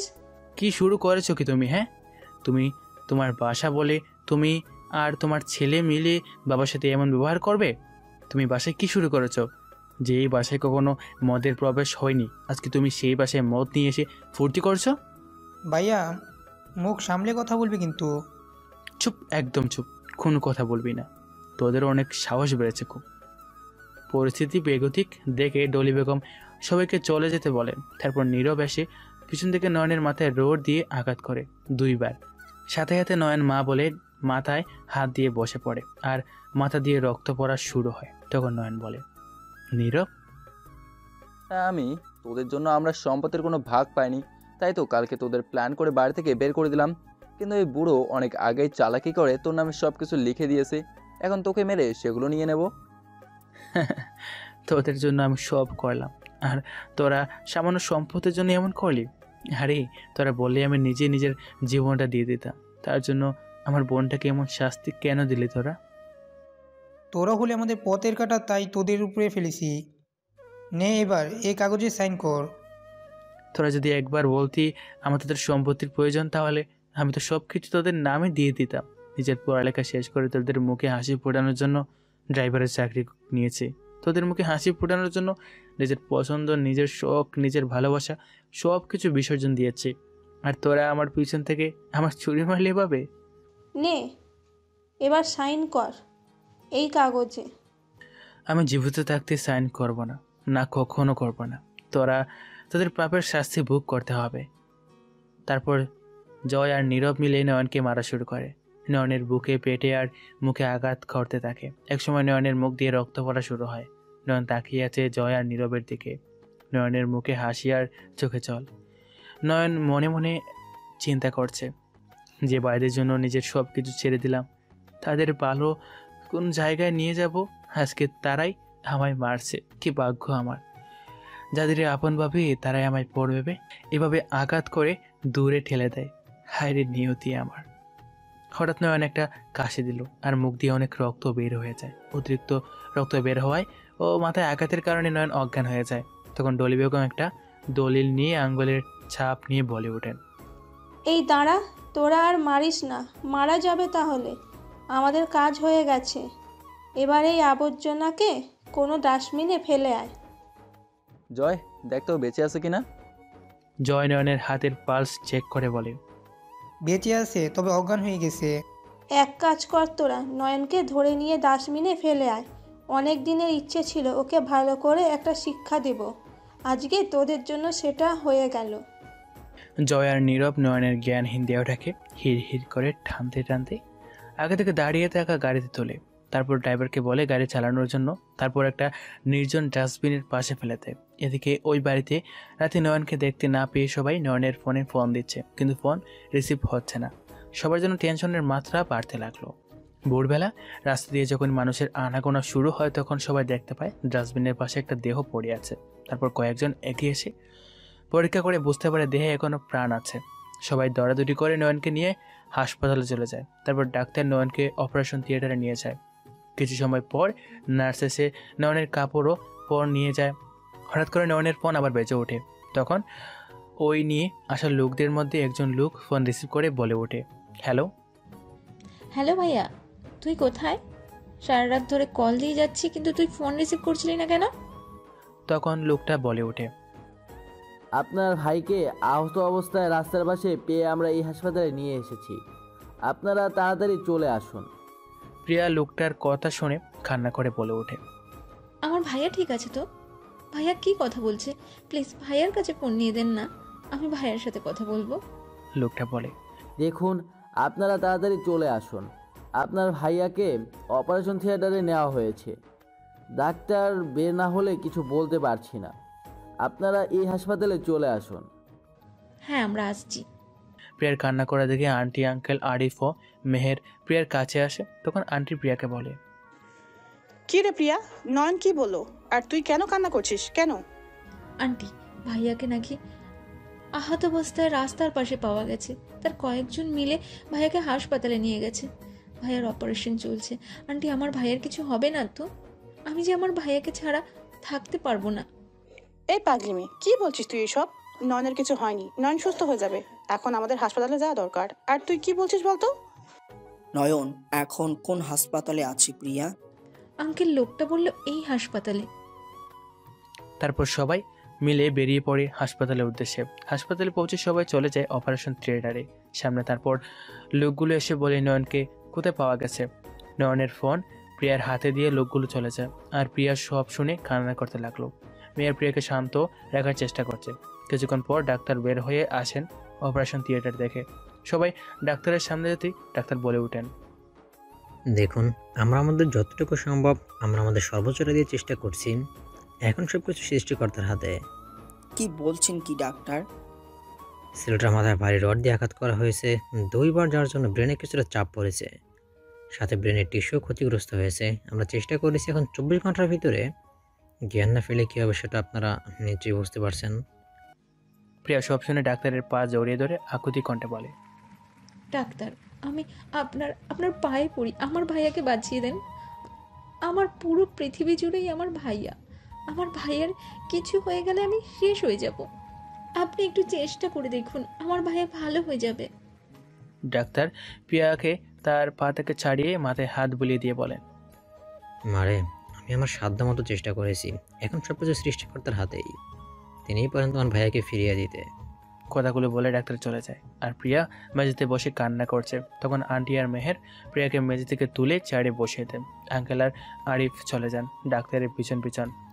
সবাই অপেক্ষা করছে নয়নের জ্ঞান ফেরার জন্য। সকাল দুপুর পেরিয়ে রাত হয়ে যায়। সবাই নয়নের কেবিনের বাইরে পায়চারি করছে। রাত 3টার দিকে নয়নের জ্ঞান ফিরে। তখন নার্স এসে ডাক্তারকে ভিতরে নিয়ে যায়। ডাক্তার সব কিছু পরীক্ষা করে নয়নকে ঘুমের ইঞ্জেকশন দিয়ে বাইরে এসে প্রিয়ার সামনে দাঁড়িয়ে প্রিয়ার মাথায় হাত বুলিয়ে দিয়ে বলেন, মারে, আর কান্না করিস না। তোর ভাইয়ের জ্ঞান ফিরেছে, সে এখন পুরোপুরি বিপদমুক্ত। তোর এই মায়াবী চেহারা কান্নাকে শোভা পায় না মা। ডাক্তারের কথা শুনে সবার মুখে হাসি ফুটে ওঠে। প্রিয়া তো খুশিতে ডাক্তারকে জড়িয়ে ধরে কান্না করে বলে, ধন্যবাদ ডাক্তার আঙ্কেল, আপনি আমার ভাইয়াকে আমার কাছে ফিরিয়ে দেওয়ার জন্য। আমি কিছু করিনি, সবই তো সৃষ্টিকর্তার ইচ্ছে। পরদিন সকালে নয়নের জ্ঞান ফিরে সবাই নয়নের সাথে কথা বলে। প্রিয়া নয়নকে ধরে কান্না করে দিল। নয়ন প্রিয়ার মাথায় হাত বুলিয়ে দিল। 15 দিন পর নয়নকে হাসপাতাল থেকে বাসায় নিয়ে যাওয়া হয়। নয়ন রুমে গিয়ে কিছু সময় রেস্ট নিয়ে ছাদে চলে যায়। নয়ন ছাদে দাঁড়িয়ে তাকিয়ে আছে মেঘলা আকাশের দিকে। তখন মেহের নয়নের পাশে এসে দাঁড়ায়। নয়ন সেটা বুঝতে পেরে বলে ওঠে, আরে ম্যাডাম যে? আমাকে ম্যাডাম না বলে মেহের বলে ডাকলে খুশি হব। কেন? কারণ আমি তোমার থেকে অনেক ছোট, তাই। ও আচ্ছা। একটা প্রশ্ন করব? বলেন। নতুন করে কারোর সাথে পথ চলতে ইচ্ছে করে না? না, করে না, কারণ সেই পথটা ভেঙে গেছে, সেটা আর মেরামত করা যাবে না। যদি মেরামত করার চেষ্টা করি তাহলেও কি হবে না? না, হবে না। আমি কিন্তু ছেড়ে দেবার পাত্র নই। আমি রাস্তাটা ঠিক করেই ছাড়বো চিরকালের জন্য। জানেন, আমি সেদিন অপিকে একটা কথা জিজ্ঞেস করেছিলাম, আর অপি সেই কথার কি উত্তর দিয়েছিল? কি বলেছিল অপি? অপি, আমি যদি কখনো হারিয়ে যাই তখন তুমি আমাকে পাওয়ার জন্য তুমি কি করবে? তোমাকে পাওয়ার জন্য আমি সব কিছু করতে পারি। তোমাকে এভাবে আমি জড়িয়ে ধরে রাখবো ভালোবাসার বন্ধনে, যা কখনো ছেড়ে যাবে না। মেহের ম্যাডাম, এখন আপনি বলুন, তাহলে অপি কেন সেই বাঁধন ছিন্ন করে চলে গেল? আমার জীবনের রাস্তাটা এমনিতেই বুঝছিল, কিন্তু অপি চলে যাওয়ার পর আমার জীবনের রাস্তা মুখ থুবড়ে পড়েছে। হয়তো সে তোমার জন্য পারফেক্ট ছিল না, তাই সেই বাঁধন ছিন্ন করে চলে গেছে। তুমি এর জন্য কষ্ট পাবে কেন? কষ্ট? হাসছো যে? জানেন ম্যাডাম, এই পৃথিবীতে সবার কষ্টের দাম আছে, কিন্তু পরিবারের বড় ছেলেদের কষ্টের কোনো দাম নেই। কারণ পরিবারের বড় ছেলেদের জীবনটা কষ্ট পেতে পেতে কষ্ট কেমন হয় সেটা ভুলে যায়। একজন শিশু বা বৃদ্ধ লোক কান্না করলে সে কান্নার দাম থাকে, কিন্তু একজন পরিবারের বড় ছেলেদের কান্নার কোনো মূল্য থাকে না। যেমন আমার কোনো চাওয়া নেই, কোনো মূল্য নেই, বলতে পারেন আমার বোনটার জন্যই বেঁচে আছি। চোখের জল মুছে বললাম, হয়তো একসময় আমার সব কিছু হবে, তখন হয়তো আমার পাশে কেউ থাকবে না, শুধু আমার মৃত্যু এসে দাঁড়াবে। এই পৃথিবীটা বড়ই নিষ্ঠুরতম। প্রয়োজনের সময় প্রিয়জন হাত ছেড়ে আর অসময়ে হাত ধরতে চায়। অর্থ ছাড়া যেমন ভালোবাসা হয় না, ঠিক তেমনই অর্থ ছাড়া ভালোবাসা টিকিয়ে রাখা যায় না। এখনই কি অপির কথা মনে পড়ে? কষ্ট পাও তুমি? পরিবারের সবার দায়িত্ব যখন নিজের কাঁধে নিতে হয় তখন সব কিছু ভুলে থাকতে হয়। পরিস্থিতি আমাদের অনেক কিছু শিখিয়ে দেয়, কীভাবে নিজের প্রিয় মানুষকে ছাড়া বাঁচতে হয়। শুধু কষ্ট নিজের ভিতর চেপে রেখে সবার সামনে হাসি মুখে কথা বলতে হয়। এটাই হয়তো আমার মতো পরিবারের বড় ছেলেদের জীবন। নয়নের কথাগুলো শুনে মেহেরের চোখ ভিজে ওঠে। মেহের ভিজে ওঠা চোখগুলো ওড়না দিয়ে মুছে উঠে বলে, তো এখন তোমার স্বপ্ন কি? আমার জীবনে যে স্বপ্ন ছিল সেই স্বপ্নকে নিজের হাতে হত্যা করেছি পরিবারের জন্য। আমার মতো মধ্যবিত্ত পরিবারের বড় ছেলেদের জীবনটা হয়তো পাথরের মতো শক্ত হয়। আমার স্বপ্ন পূরণ করার আগে আমার দুই পায়ের স্বপ্ন পূরণ করতে চেয়েছিলাম, কিন্তু তারা চাকরি পেয়ে গেছে একই কোম্পানিতে, একজন ক্যাশিয়ার আর একজন ইনচার্জ হিসাবে, যা তারা আমাকে কখনো বলেনি। আজকে তারা প্রতিষ্ঠিত, তাই বলে তারা আমাকে আর প্রিয়াকে বাসা থেকে বের করে দিয়েছে। এখন স্বপ্ন বলতে বাবাকে ওই বাড়ি থেকে বের করে নিয়ে আসা, আর আমার বোনের বিয়েটা অনেক ধুমধামে দেওয়া। কি বলছো কি তুমি? তোমার ভাইয়েরা চাকরি পেয়েছে, সেটা তোমায় বলেনি? জানি। যেদিন রাতে বাসা থেকে বের হয়েছিলাম তখন নীরব আর জয়ের ভার্সিটির স্যারের সাথে দেখা হয়। স্যার তখন আমার সব কিছু খুলে বলেন। আচ্ছা, ওরা আমায় বললে কি আমি ওদের চাকরিটা নিয়ে নিতাম? ওরা কি আমার নিজের ভাই ভাবতে পারেনি? আমি তো ওদের নিজের ভাই মনে করেছিলাম। ওদের জন্য নিজের জীবনটা শেষ করে দিয়েছি। তবে এবার আমার নিজেকে নিয়ে ভাবতে হবে আমার বোন আর বাবাকে নিয়ে। আচ্ছা, পুরাতন কথা বাদ দাও, চলো, নিচে সবাই অপেক্ষা করছে। আপনি যান, আমি আসছি। মেহের নিচে চলে যায়। কিছুক্ষণ পর নয়ন এসে সবার সাথে খেতে বসে খাওয়া দাওয়া করে। নয়ন চলে যায় তার রুমে। প্রিয়া আন্টিকে রান্না করে সাহায্য করছে। এতদিন আরে প্রিয়াকে নিয়ে ভার্সিটিতে নামিয়ে দিয়ে আসতো, আবার নিয়েও আসতো। মেয়ের তার বাবার রুমে গিয়ে তার বাবাকে বলে, বাবা, কি করো তুমি? কিছু না রে মা, কিছু বলবি? আচ্ছা বাবা, শুনলাম নয়নের মাস্টার শেষ অনেক আগেই, তাহলে নয়নকে কেন আমাদের কোম্পানিতে চাকরি দিচ্ছ না? বলেছিলাম, কিন্তু নয়ন বলেছে সে নিজের চেষ্টায় চাকরি নেবে, কারো রেকমেন্ডেশনে সে চাকরি নেবে না। আচ্ছা বাবা, আমাদের কোম্পানির শাখা কয়টা আছে বাংলাদেশে? দেশে আছে 7টা আর বিদেশে 2টা। আচ্ছা। মেহের চলে আসে তার বাবার রুম থেকে। নয়ন ওই বাসা থেকে নিয়ে আসা সকল সার্টিফিকেট, মার্কশিট সবকিছু বের করে আবার নিজেকে তৈরি করতে থাকে চাকরির জন্য। পরের দিন সকালে নয়ন বেরিয়ে পড়ে চাকরির উদ্দেশ্যে। নয়ন বিভিন্ন জায়গায় চেষ্টা করে, কিন্তু সবাই চাকরির স্বার্থে ঘুষ দেওয়ার কথা বলে। নয়ন বিকেলে ক্লান্ত হয়ে বাসায় ফিরে, তখন প্রিয়া শরবত নিয়ে রুমে আসে। প্রিয়া শরবতটা নিয়ে নয়নের দিকে এগিয়ে দিয়ে ফাইলটা টেবিলে নিয়ে রাখে। তখন নয়ন বলে, আপু, পড়ালেখা কেমন চলছে তোর? তোর সাথে কথা বলা হয়নি কয়েকদিন ঠিক করে। ভাইয়া ভালোই চলছে, তুই ফ্রেশ হয়ে আয়, আমি খাবার বাড়ছি। বাসার সবাই কোথায় দেখছি না যে? সবাই কি একটা অনুষ্ঠানে গেছে, আমাকে বলেছিল কিন্তু আমি যাইনি। কেন? আমি তোকে ছাড়া কোনো অনুষ্ঠানে গিয়েছি কি? আরে পাগলি, ওদের সাথে গেলে ভালোই লাগতো তোর। আমার ভাইয়ার সাথে আছি, আমি ভালোই আছি। তুই ফ্রেশ হয়ে আয়, আমি খাবার রেডি করছি। নয়ন আর প্রিয়া খাওয়া দাওয়া শেষ করে নয়ন চলে যায় তার রুমে, আর প্রিয়া রান্না করে সব কিছু গুছিয়ে তার রুমে চলে যায়। নয়ন রুমে এসে খবরের কাগজ নিয়ে বসে এক এক করে কয়েকটা চাকরির পোস্ট সিলেক্ট করতে থাকে। তখন প্রিয়ার রুমে আসে আর বলে, ভাইয়া কি করছিস? দেখি না কোনো চাকরি জোগাড় করতে পারে কিনা। ভাইয়া এই দেখ, একটা কোম্পানি অনলাইনে তাদের কোম্পানির জন্য নিয়োগ বিজ্ঞপ্তি দিয়েছে। প্রিয়ার হাত থেকে মোবাইল নিয়ে দেখতে পেলাম DR গ্রুপ নামে একটা বিদেশি কোম্পানি তাদের কোম্পানির জন্য ম্যানেজার নিয়োগ দিয়েছে। একবার চিন্তা করলাম ফেক হতে পারে, তাই প্রিয়ার হাতে মোবাইল দিয়ে বললাম, না রে, এটা ফেক হতে পারে। ভাই চেষ্টা করে দেখ, এটা রিয়েলও হতে পারে। তাছাড়া তুই তোর সিভি অন্যত্র দিয়েছিস কিন্তু কিছু হয়নি, এখানে দিয়ে রাখলে সমস্যা কি? আমি তাড়াতাড়ি করে তাদের দেওয়া ইমেইলে আমার সিভি সব প্রয়োজনীয় ডকুমেন্ট আর আমার নাম্বার পাঠিয়ে দিলাম। এভাবে কেটে যায় 7 দিন। এই 7 দিন নয়ন অনেক কষ্ট করেছে চাকরির জন্য, কিন্তু পায়নি একটা চাকরিও। নয়ন সকালে ঘুমিয়েছিল, হঠাৎ করে প্রিয়া এসে নয়নকে ডাকতে থাকে, ভাইয়া, এই ভাইয়া তাড়াতাড়ি উঠ, দেখ এটা কি হয়েছে। প্রিয়ার চেঁচামেচি ঘুমটা ভেঙে গেল। আমি চোখ ডলতে ডলতে বললাম, কি হয়েছে আপু? হঠাৎ করে এভাবে আমার ঘুম ভাঙানোর দরকার কি ছিল? ভাইয়া এটা দেখ আগে তুই। আমি ফোন হাতে নিয়ে দেখতে পেলাম 7 দিন আগে যে কোম্পানিতে সিভি দিয়েছিলাম সেই কোম্পানি সেটা অ্যাকসেপ্ট করেছে এবং ইন্টারভিউয়ের জন্য বাংলাদেশে অবস্থিত তাদের শাখা অফিসে যাওয়ার জন্য বলেছে আজকে সকাল 11টায়। প্রিয়ার দিকে তাকিয়ে বললাম, এত খুশি হচ্ছিস কেন আপু? ইন্টারভিউয়ের জন্য ডেকেছে, চাকরি তো আর হয়নি। ভাইয়া তুই শুধু নেগেটিভ চিন্তা করিস কেন, পজিটিভ চিন্তা করতে পারিস না? যার জীবনটাই নেগেটিভ সে করবে পজিটিভ চিন্তা? হ্যাঁ দূর, ভালো লাগে না। তুই ফ্রেশ হয়ে নিচে আয়, নাস্তা করে নিবি। নয়ন ফ্রেশ হয়ে নিচে চলে যায়, তারপর সবাই মিলে নাস্তা করে নেয়। নয়ন রুমে এসে কিছু কাগজ একটা ফাইলে নিয়ে রেডি হয়ে নেয়। নয়ন নিচে আসতেই মেহের বলে ওঠে, best wish for you job interview. ধন্যবাদ। নয়ন ইন্টারভিউর জন্য চলে আসে। তখন নয়ন, জয় আর নীরবকে দেখতে পায়।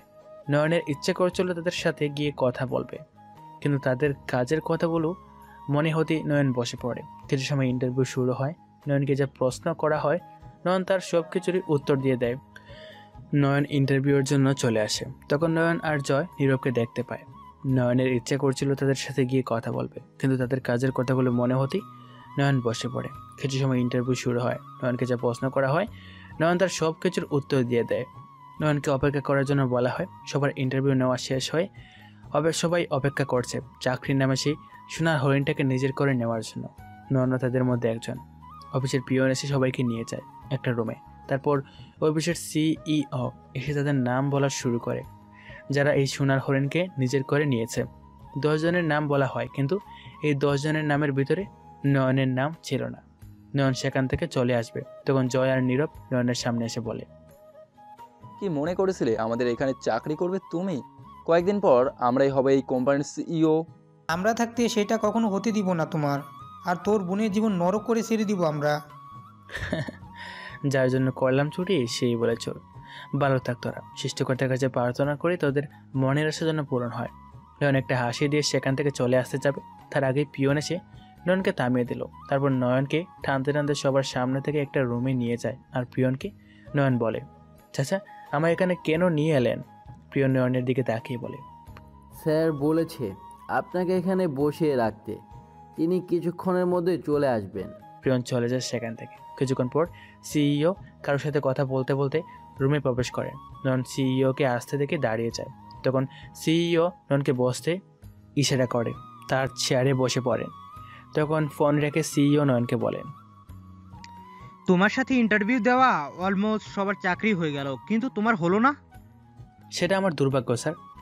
তোমাকে একটা শর্তে চাকরি দিতে পারি আমি। এতদিন শুনতাম চাকরির জন্য টাকা পয়সা লাগে, এখন দেখছি শর্তও লাগে। আচ্ছা শুনি তাহলে আপনার কি শর্ত? তোমাকে আমি এই কোম্পানির অ্যাকাউন্টেন্ট পদে নিয়োগ দেব, তবে আমাকে মাসে মূল হিসাব থেকে 50,000 টাকা দিতে হবে। তুমি এই 50,000 টাকার হিসেবে কিভাবে দেখাবে সেটা তোমার ব্যাপার, এবং তোমার কোম্পানি থেকে সকল সুযোগ সুবিধা দেওয়ার চেষ্টা করব। তোমার অ্যাকাউন্টিংয়ের রেজাল্ট ভালো দেখলাম, তাই তোমার জন্য এই অফার। এখন তুমি দেখো তুমি কি করবে, বলো। স্যার আমি শিক্ষা অর্জন করেছি সঠিক কাজে সেটা প্রয়োগ করার জন্য। কোনো খারাপ কাজে আমি আমার অর্জন করা শিক্ষা নষ্ট করব না। প্রয়োজন হলে আপনার চাকরি আমি করব না, তারপরও আমার শিক্ষা আমি নষ্ট করব না। নয়ন চেয়ার ছেড়ে উঠতে যাবে, তখনই আবার বসে সিইওর উদ্দেশ্য করে বলে, স্যার, আপনাকে এই কোম্পানির মালিক বিশ্বাস করে তার কোম্পানির দায়িত্ব দিয়েছেন, আর আপনি সেই মালিককে ঠকানোর চিন্তা করছেন। আসলে আপনাদের মতো কিছু মানুষের জন্য কোম্পানির মালিকরা আজকে ক্ষতিগ্রস্ত, আর আপনাদের কারণে আমাদের মতো সৎ ও পরিশ্রমী ছেলেরা চাকরি নামক সোনার হরিণ চুয়েও ছুঁতে পারছে না। পারলে নিজেকে শুধরে নেবেন। আসি। নয়ন কথা বলে যখন চেয়ার থেকে উঠে দরজার সামনে চলে আসে, তখন পিছন থেকে সিইও বলে ওঠে, 1 মিনিট মিস্টার নয়ন। বললাম তো আমি এমন চাকরি করব না। Please take your seat. কেন? আসলে সকালবেলা নয়ন বাসায় ফিরে সবাই বসে পড়ে। প্রিয়া রান্না করে সবার জন্য চা করছিল। নয়নকে বসতে দেখে নয়নের সামনে এসে বলে, কিরে ভাইয়া, ইন্টারভিউ কেমন হলো? নয়ন মাথা নিচু করে কান্না করছে। প্রিয়া প্রশ্নের কোনো রেসপন্স করছে না। তখন প্রিয়া হাঁটু গেড়ে বসে নয়নের মাথার উপরে তুলে দেখতে পায় নয়ন কান্না করছে। তখন প্রিয়া অস্থির হয়ে বলে, কান্না করছিস কেন ভাইয়া? একটা চাকরি হয়নি তো কি হয়েছে? তুই ভেঙে পড়ছিস কেন? ভাইয়া, তুই না বলতি তুই এত সহজে ভেঙে পড়বি না, তাহলে এখন কান্না করছিস কেন? ভাইয়া, নতুন করে আবার চেষ্টা করবি, একটা না হলে আরেকটা হবেই। সবাই নিচে চলে আসে। তখন আঙ্কেল নয়নের সামনে এসে বলে, কি রে নয়ন, কান্না করছিস কেন? দেখো না আঙ্কেল, আমিও জিজ্ঞেস করছি কিন্তু কিছুই বলছে না, শুধু কান্না করছে। আচ্ছা দাঁড়াও তোমরা, আমি দেখছি। নয়ন, কি হয়েছে বাবা, বল আমাদের। এভাবে কান্না করছিস কেন? দেখ প্রিয়াও কেমন কান্না করছে। মাথা তুলে তাকালাম প্রিয়ার দিকে। দেখলাম প্রিয়া চোখে জল চলচল করছে। আমি তখন ইশারায় প্রিয়াকে আমার কাছে ডেকে প্রিয়ার মাথায় হাত বলিয়ে দিয়ে বললাম, তুই কান্না করছিস কেন পাগলি?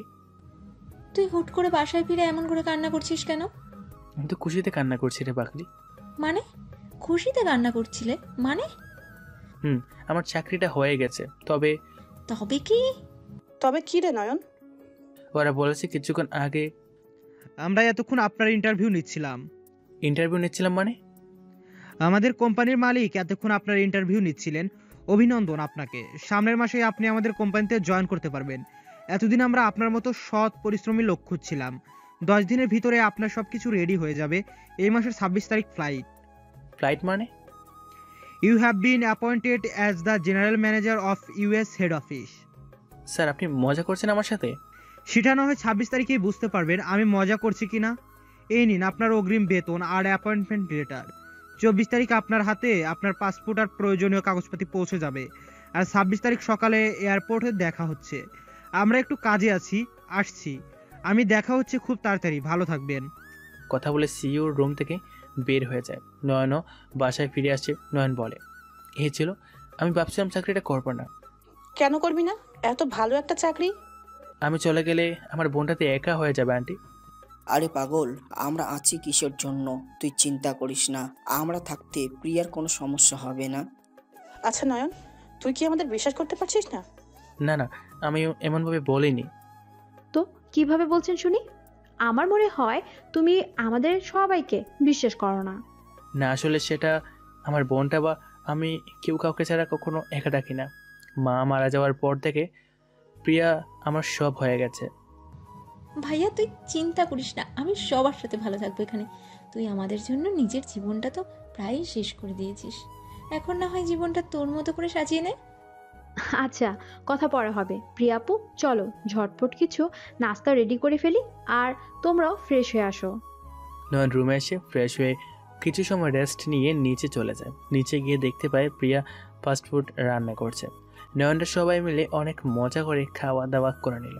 খাওয়া দাওয়া শেষ করে নয়ন ছাদে এসে দোলনায় বসে তাকিয়ে আছে তারাদের দিকে। তখন মেহের নয়নের পাশে এসে বসে। তখন মেহের নয়নকে বলে, কি ব্যাপার, এত রাতে ছাদে কেন?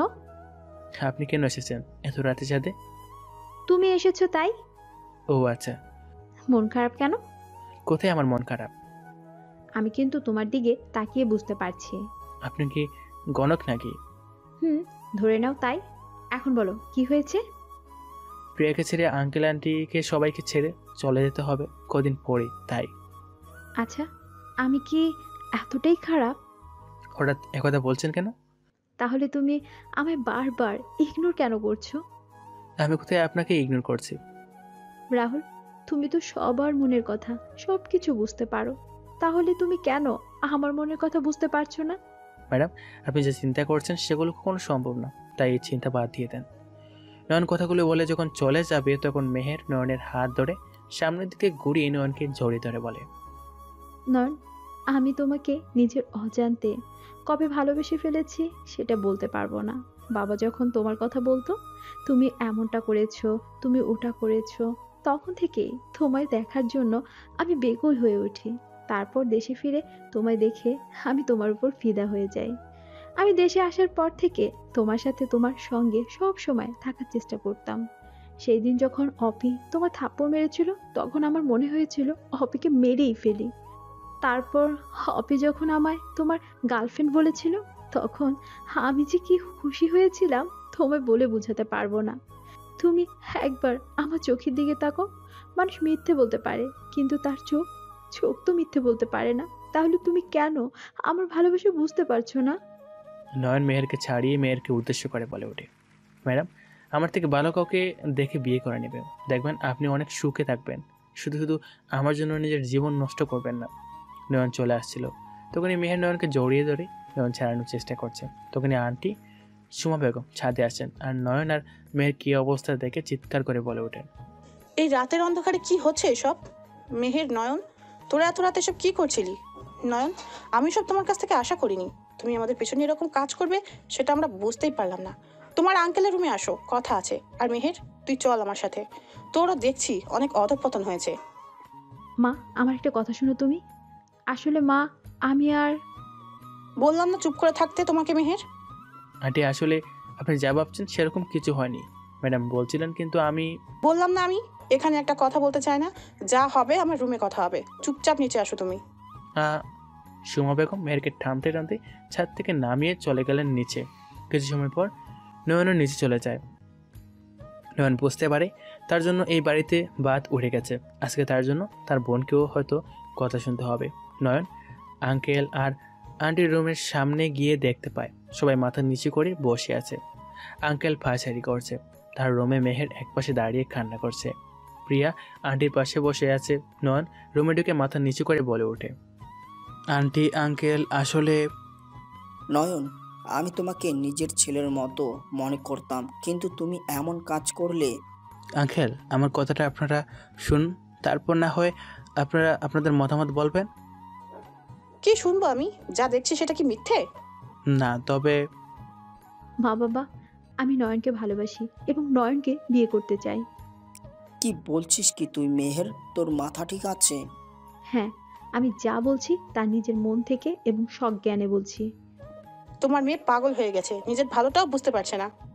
মা, আমি মোটেও বাচ্চা নই যে আমি কি বলছি সেটা বুঝতে পারবো না। হ্যাঁ, তুই বাচ্চা, তাই তো এমন কথা বলছিস। মা, আমি যথেষ্ট ম্যাচিওর, সো জানি কি বলেছি। নয়ন এবং একটু রেগে চেঁচিয়ে বলে ওঠে, আন্টি আঙ্কেল আপনারা আমার কথাগুলো শুনেন, তারপর ম্যাডামের কথাগুলো শুনবেন। কি আর বলবে তুমি শুনি, কি বলতে চাও? আসলে আমি একজনকে ভালোবাসতাম, তার নাম অপি। আপনারা তো সব জানেন। ম্যাডাম আমায় অনেকবার বিভিন্নভাবে বুঝিয়েছিলেন তিনিও আমায় ভালোবাসেন, কিন্তু তার ডাকে সাড়া দেইনি। আজকেও ম্যাডাম আমায় বলেছিলেন, কিন্তু আমি তখন মানা করে দিয়ে যখন ছাদ থেকে চলে আসব তখন তিনি আমার পিছন থেকে জড়িয়ে ধরেন। তখন আন্টি আসেন, তারপর আপনারা সব জানেন। এখন যদি মনে হয় আমি দোষী, তাহলে আপনারা যে শাস্তি দিবেন আমি তা মাথা পেতে নেব। নয়ন, ম্যাডাম আপনি আমার জন্য নিজের জীবন নষ্ট করবেন না, সামনে আপনার ভবিষ্যৎ পড়ে আছে, সেটার দিকে লক্ষ্য রাখুন। আন্টি আঙ্কেল আপনারা চিন্তা করবেন না, আমি আমার বোন প্রিয়া আপনাদের বাড়ি ছেড়ে চলে যাব আজকে। আমি চাই না আমার জন্য আপনাদের পরিবারের কোনো সমস্যা হোক। ভাইয়া, তুই একটা সত্যি কথা বলবি? তোকে আমি মিথ্যা বলেছি কখনো? তুই কি সত্যি মেহেরকে ভালোবাসিস না? নয়ন একবার মেহেরের দিকে তাকায়, মেহেরও নয়নের দিকে অনেক আশা নিয়ে তাকায়। তখন নয়ন মেহেরের দিকে থেকে চোখ ফিরিয়ে নিয়ে বলে, না। তুই শিওর তো? মেয়ের নয়নের কথা শুনে নয়নের সামনে এসে নয়নের গালে টাস টাস করে তারপর বসিয়ে দিয়ে বলে, অপি তোকে এমনি এমনি ছেড়ে যায়নি। সে আগেই বুঝতে পেরেছিল তুই একটা কাপুরুষ। জানিস একটা মেয়ে ছেলেটাকে কতটা ভালোবাসলে নিজে থেকে এসে সেই ছেলেটাকে ভালোবাসার কথা বলে? একটা মেয়ে কতটা ভালোবাসলে নিজের বাবা মায়ের সামনে দাঁড়িয়ে নিজের ভালোবাসার কথা বলে। তোকে ভালোবাসা আমার জীবনের সবচেয়ে বড় ভুল। তুই আর কখনো আমার সামনে আসবি না, চলে যা আমার সামনে থেকে। চল প্রিয়া, আমাদের বেরিয়ে পড়তে হবে এখন। তারপর নয়ন আঙ্কেল আর আন্টিকে সালাম করে প্রিয়াকে নিয়ে সদর দরজা দিয়ে হাঁটা দিল। সদর দরজা পার হতে যাবে তখন আন্টি বলে ওঠে, দাঁড়া তোরা। নয়ন আর প্রিয়া দাঁড়িয়ে পড়ে। তখন আন্টি নয়নের সামনে গিয়ে বলেন, আমার বাড়ির বউকে আমি এত রাতে বাড়ির বাইরে যেতে দিব না, আর তোমাকে যেতে হবে না। তোমার কথা বিশ্বাস করে নিলাম, তবে তুমি আর মেহের কেউ কারোর সাথে কখনো ভুলেও কথা বলবে না। আচ্ছা। এই সপ্তাহে আমি মেহেরের বিয়ে দিব আমার ভাইয়ের ছেলের সাথে। সবাই চলে যায় সবার রুমে। নয়ন বাড়ি থেকে বের হয়ে এসে বাগানের পুকুরের সিঁড়িতে বসে নিজের চোখের জল ফেলছে। এদিকে মেহের তার রুমে গিয়ে দরজা আটকিয়ে শাওয়ার সেরে দিয়ে চিৎকার করে কান্না করছে। দুজনেই কান্না করছে। একজন কান্না করছে বদ্ধ রুমে আর একজন কান্না করছে কালো অন্ধকারে। পরদিন সকালে নয়ন ফ্রেশ হয়ে ড্রাইভারদের সাথে খাবার খেয়ে গাড়িতে আঙ্কেলের জন্য গাড়িতে অপেক্ষা করছিল। নয়নকে ভিতরে গিয়ে খাবার খাওয়ার জন্য আরিফ আর প্রিয়া ডাকতে এসেছিল, কিন্তু নয়ন তাদের মানা করাতে সবাই বুঝতে পারে নয়ন কেন আসেনি। কিছুক্ষণ পর আঙ্কেল চলে আসে, গাড়ি চালানো শুরু করে। কিছু সময় পর নয়ন অফিসে এসে পৌঁছে যায়। আঙ্কেলকে নামিয়ে দিয়ে নয়ন চলে যায় তার অফিসে। অফিসে গিয়ে সিইও স্যারের রুমের সামনে গিয়ে বলে, স্যার আসবো? আরে নয়নজি, আসো আসো। স্যার কেমন আছেন? ভালো আছি, তোমার কি খবর? ভালো। স্যার একটা ব্যাপারে কথা বলার জন্য এলাম। হ্যাঁ বলো, কি বলতে চাও? স্যার আমার যাওয়ার ডেটটা কি এগিয়ে আনা যায় না? কিন্তু কেন? এমনি। আসলে স্যার আমি যত তাড়াতাড়ি যাব তত ওই অফিসের সবার সাথে আমার কমিউনিকেশনটা ভালো হবে এবং কাজ করতেও সুবিধা হবে। এটা ঠিক বলেছো তুমি। তো তুমি কবে যেতে চাও? এই মাসের 22 তারিখ স্যার। আচ্ছা, হয়ে যাবে। তাহলে আমি আসি স্যার।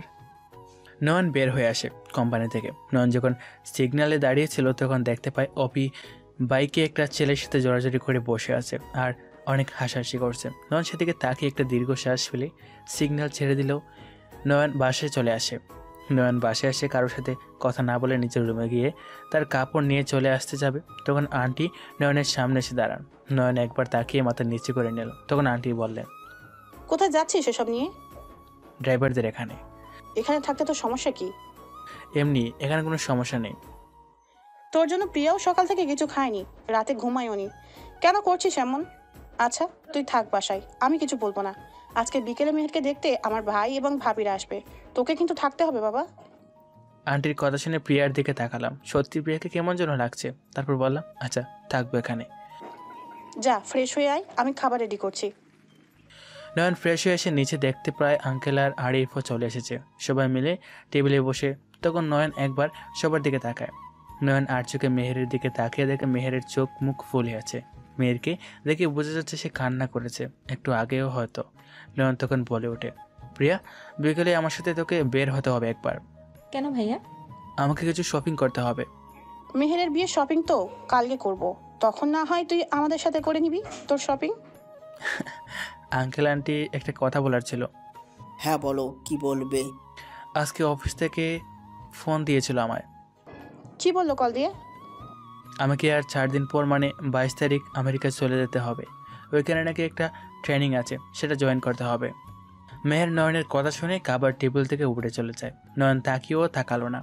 নয়ন চুপচাপ খাওয়া দাওয়া করে তার রুমে গিয়ে ঘুমিয়ে পড়ে। বিকেলে বাড়িতে অনেক মানুষের কথা বলা, বাচ্চাদের হইহুল্লাতে নয়নের ঘুম ভেঙে যায়। তখন নয়নের মনে পড়ে আজকে মেহেরকে আজকে দেখতে আসবে। নয়ন ফ্রেশ হয়ে রেডি হয়ে নিচে চলে যায়। নিচে গিয়ে দেখতে পায় সবাই বসে কথা বলছে আর মেহের আর একটা ছেলেকে পাশাপাশি বসিয়ে রাখা হয়েছে। নয়নকে আসতে দেখে আন্টি বলে ওঠেন, এই হচ্ছে নয়ন, যার কথা আপনাদের বলছিলাম। সবার সাথে কিছুটা কথা বলে আমি প্রিয়াকে বললাম, আপু চলো তাহলে। চল। নয়ন একটু পরে যা, দুই পক্ষের কথা বলা হয়ে যাক, তারপর নয় যাবি আমার বাসায় আয়। নয়ন কোনো কথা না বলে আন্টির পাশে গিয়ে বসে। এদিকে মেহের তাকিয়ে আছে নয়নের দিকে আর মেহের মনে মনে বলছে, নয়ন এখনো সময় আছে, একটা বার মুখ ফুটে বলো তুমি আমায় ভালোবাসো। প্রয়োজন হলে আমি তোমার হয়ে সবাইকে ম্যানেজ করে নিব, তবুও বলো আমায় ভালোবাসো। নয়ন, আমি যে তোমায় নিজের চেয়েও বেশি ভালোবেসে ফেলেছি। আমি যে তুমি ছাড়া মৃত। নয়ন মাথা নিচু করে বসে আছে। তখন নয়নকে বলা হয় ছেলে পছন্দ হয়েছে কিনা। নয়ন মেহেরের দিকে তাকিয়ে বলে, ম্যাডাম আর স্যারকে খুব সুন্দর মানিয়েছে, মনে হচ্ছে একজন আরেকজনের জন্য তৈরি হয়েছে। মেহের নয়নের দিকে তাকিয়ে নয়নের চোখের পানি দেখতে পায়, যা কেউ দেখতে পায়নি। নয়ন তারপর দাঁড়িয়ে বলে, আন্টি এবার আমরা আসি তাহলে, আপনারা কথা বলেন। আব্বু চল। নয়ন আর প্রিয়া চলে যায় শপিং মলে। তারপর নয়ন তার প্রয়োজনীয় কিছু কাপড় কিনে নিল আর প্রিয়ার জন্য কয়েকটা ড্রেসও নিয়ে নিল। তারপর ভাই বোন মিলে একটা রেস্টুরেন্টে চলে যায়। নয়ন কিছু খাবার অর্ডার করে। তখন প্রিয়া বলে, ভাইয়া পালিয়ে যাচ্ছিস কেন? মানে? মেহেরের বিয়ে দেখতে পারবি না তাই পালিয়ে যাচ্ছিস তুই? কি বলছিস কি আপু? আমি কেন মেহের ম্যাডামের বিয়ে দেখতে পারবো না? কারণ তুই মেহেরকে ভালোবাসিস আর সেটা তোর নিজের অজান্তেই। ভাইয়া আর কত নিজের ভালোবাসাকে হত্যা করবি? কেন করছিস এমন তুই? তুই যা ভাবছিস এমন কিছু না। তাহলে বিকেলে তোর চোখে জল ছিল কেন? ভাইয়া, ভালোবাসা সত্যিকারের ভালোবাসা সবার জীবনে এমন করে আসে না। এখনো সময় আছে, নিজের মনের কথা খুলে বল তুই সবাইকে। কাকে বলবো বল? যে আঙ্কেল আমাদের এত সাহায্য করেছে তাকে, না যে আন্টি আমাদের মায়ের মতো করে স্নেহ করেছে তাকে বলবো? আঙ্কেল আন্টির কি ইচ্ছে করে না নিজের মেয়ের জন্য একটা প্রতিষ্ঠিত ছেলে খুঁজে সেই ছেলের হাতে তার মেয়েকে তুলে দিতে? আমি পারবো না এমন কাজ করতে। আর হ্যাঁ, আমিও ভালোবাসি মেয়েরকে, তবে সেটা দূর থেকে। বাদ দিয়ে এসব কথা এখন। ভাইয়া তুই অনেক ভালো রে, তোর মতো ভাই পেয়ে আমি নিজেকে অনেক লাকি মনে করি। আচ্ছা নে, খাওয়া শুরু কর। খাওয়া দাওয়া শেষ করে নয়নরা বাসায় চলে আসে। রাতে খাবার টেবিলে নয়ন মেয়েরকে দেখতে পায়নি। এভাবে কেটে যায় 2 দিন। কালকে নয়নের ফ্লাইট। রাতের ঠান্ডা বাতাসে নয়ন দাঁড়িয়ে আছে ছাদে। পিছনে কারো আসার শব্দ। নয়ন পিছনে তাকায়। নয়ন পিছনে তাকিয়ে দেখতে পায় মেহের। নয়ন যখন ছাদ থেকে নামতে যাবে তখন মেহের বলে ওঠে, চলেই তো যাব, আর হয়তো কখনো তোমার সাথে কথা হবে না। তোমার সাথে কথা হবে 10 মিনিট। আমার সাথে ছাদে বসে কথা বলবে তুমি? ধরে নাও এটাই আমার বা তোমার শেষ দেখা। দেখুন, এভাবে আমাদের ছাদে কেউ দেখে ফেললে সমস্যা হবে। আমি চাই না আর কোনো সমস্যা হোক। চিন্তা নেই, আমি মায়ের অনুমতি নিয়ে এসেছি। ও আচ্ছা, বলুন কি বলবেন? কখনোই কারো সাথে খুব বেশি সংযুক্ত হতে নেই, যদি না তারও আপনার প্রতি একই রকম অনুভব না করে। কারণ একতরফা ভালোবাসা মানসিকভাবে একটা মানুষকে ধ্বংস করে দিতে পারে। প্রেমে পড়া আমার কোনো ভুল ছিল না, কিন্তু এমন একজনের মানুষের প্রেমে পড়েছি যে তার নিজের মনের কথা বলতে পারে না।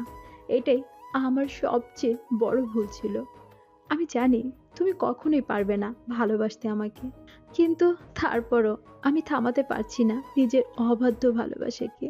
আমি জানি তুমি আমার নও, কিন্তু এটা আসলে কোনো ব্যাপার না। আমি তোমাকে ভালোবাসি এবং আমি কোনো আশা ছাড়াই তোমায় ভালোবাসি, আর চিরকাল বেসেই যাব। নয়নের দিকে তাকিয়ে মেহের কথাগুলো বলছিল। মেহেরের চোখ দিয়ে বন্যা বয়ে চলছে। নয়ন ও সেটা বুঝতে পারছে, কিন্তু নয়ন সব বুঝেও চুপ করে রইল।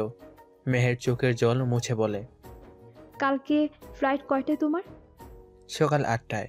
আচ্ছা, এতদিনও কি আমার জন্য কিঞ্চিত পরিমাণ ভালোবাসা জন্মেনি তোমার?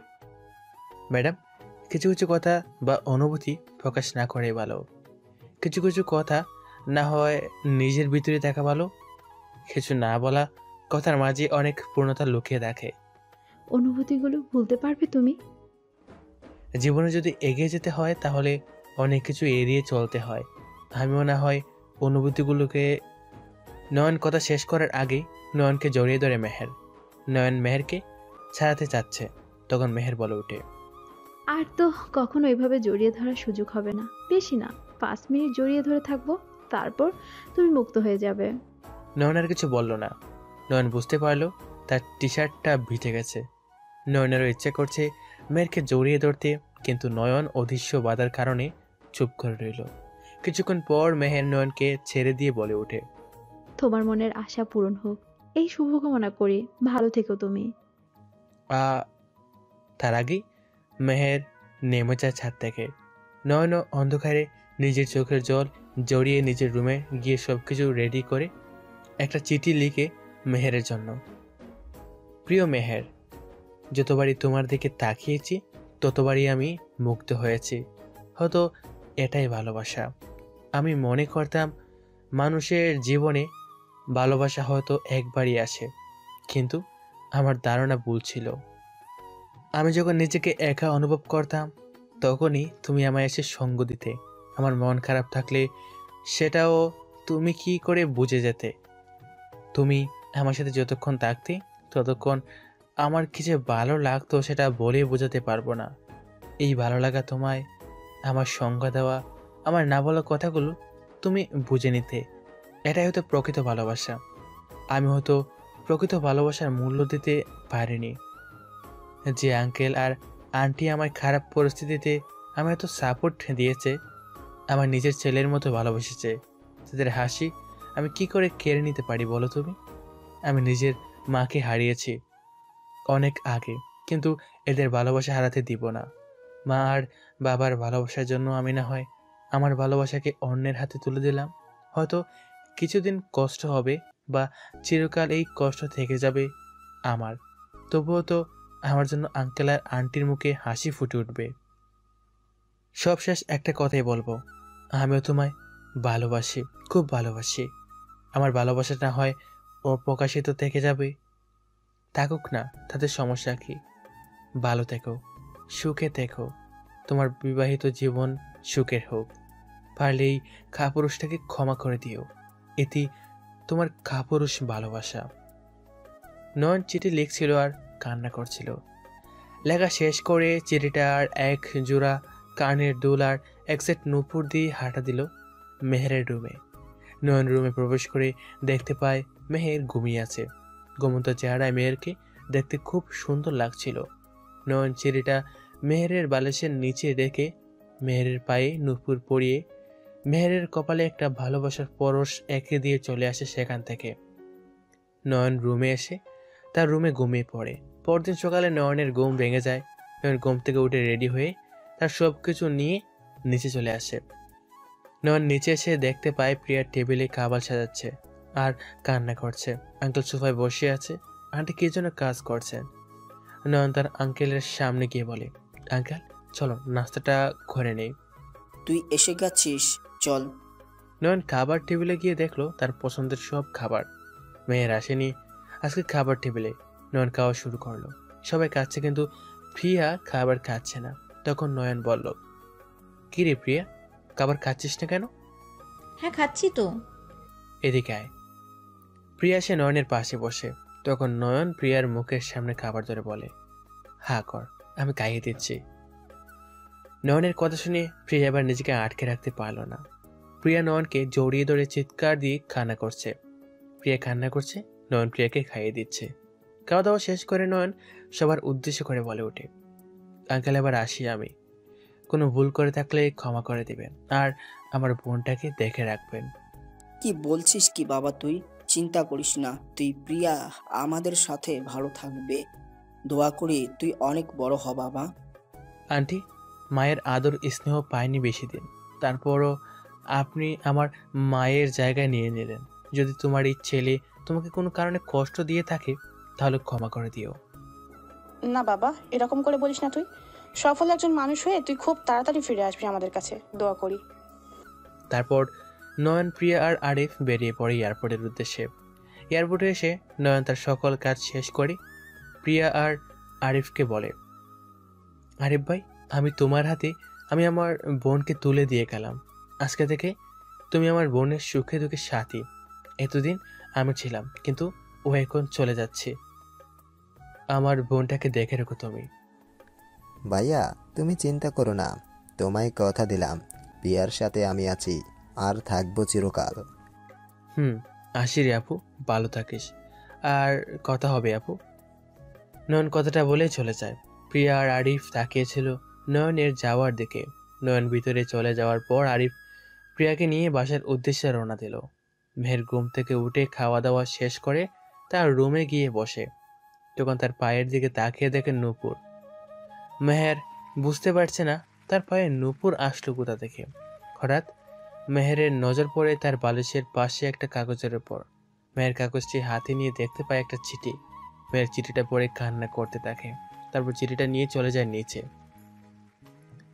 এদিকে নয়ন দীর্ঘ ভ্রমণযাত্রা শেষ করে পৌঁছে যায় আমেরিকা। তারপর অফিসের কয়েকজন এসে নয়নকে রিসিভ করে নিয়ে যায়। নয়ন সবার সাথে পরিচিত হয়ে চলা শুরু করলো অফিসের উদ্দেশ্যে। অফিসে গিয়ে তার বসের সাথে কথা বলে তার কাজের সব কিছু যেন বাসায় চলে আসে। নয়ন ফ্রেশ হয়ে এসে প্রিয়ার সাথে কথা বলে নেয়। এভাবে চলছিল নয়নের দিনকাল। নয়ন প্রত্যেক দিন প্রিয়ার সাথে কথা বলতো, সবার খোঁজ নিত, সবার আড়ালে মেহেরের ঘুমন্ত ছবিটার দিকে তাকিয়ে থাকতো। প্রিয়ার কাছ থেকে নয়ন জানতে পারে মেহের বিয়ে হয়ে গেছে আর মেহের এখন একটি কোম্পানির ম্যানেজার হিসেবে চাকরি করছে। নয়ন মেহেরের বিয়ের কথা শুনে সেদিন মেহেরের ছবির সামনে রেখে অনেক ড্রিঙ্কস করেছিল। কয়েকদিন পর নয়ন কাজ নিয়ে ব্যস্ত হয়ে যায়। শত ব্যস্ততার মাঝেও নয়ন মেহেরের করা পাগলামিগুলো মনে হতে থাকে নয়নের। তখন মেহেরের ছবির দিকে তাকিয়ে থাকতো কিছু সময়। এভাবেই কাটছিল নয়নের দিন। 5 বছর পর অফিসের সবার সাথে নয়ন বেশ ভালোভাবে কাজ করছে। 2 বছরের মাঝেই নয়নদের কোম্পানি বিশ্বের নাম্বার 1 কোম্পানিতে পরিণত হয়। কোম্পানির বস নয়নের কাছে খুশি হয়ে নয়নকে আমেরিকা শহরে একটা ডুপ্লেক্স বাড়ি এবং একটা ল্যাম্বরগিনি গাড়ি গিফট করে। একদিন রাতে নয়ন ঘুমিয়েছিল। তখন রাত 2টা হবে। হঠাৎ করে নয়নের ফোন বেজে ওঠে।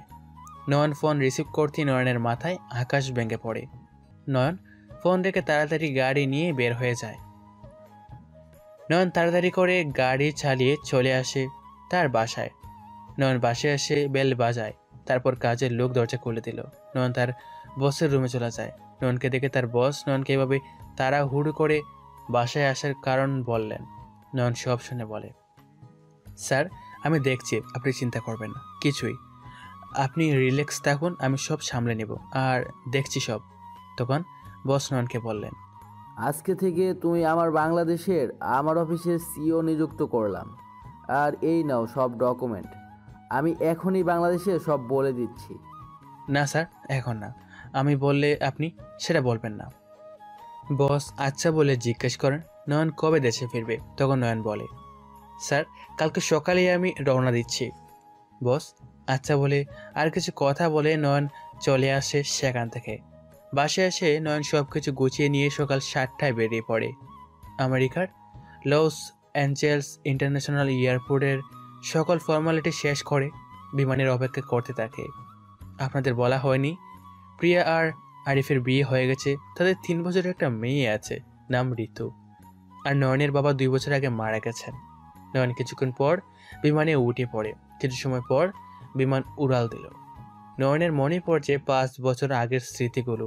24 ঘন্টার দীর্ঘ বিমানযাত্রা শেষে বিমান বাংলাদেশের রানওয়েতে ল্যান্ড করে। তারপর নয়ন এয়ারপোর্টের সকল কাজ শেষ করে বাইরে এসে গাড়ি নিয়ে বাসায় চলে আসে। নয়ন বাসায় এসে বেল দিল। কিছুক্ষণ পর কেউ দরজা খুলে দিল আর তার দিকে তাকিয়ে রইল। দরজা খুলে দেওয়ার মানুষটা তাকিয়েছে নয়নের দিকে। দুজনেরই ধ্যান ভাঙে ভিতরে থেকে আন্টির গলার স্বর শুনে। আন্টি বললেন, কে আসছে রে মেহের এত সকালে? আন্টি আমি আসছি। আন্টি দরজার সামনে এসে নয়নকে দেখে নয়নকে জড়িয়ে ধরে। নয়নও জড়িয়ে ধরে। তখন আন্টি বললেন, কি রে বাবা, হঠাৎ করে এলি তুই? আমাদের বললে কি হতো, আসতে কোনো সমস্যা হয়নি তো? আরে সারপ্রাইজ দিলাম, আর বলে দিলি সেটা কি আর সারপ্রাইজ থাকতো কি? হ্যাঁ তা অবশ্য ঠিক। বাকিরা কই? আয় ভিতরে আয়, সবাই আছে।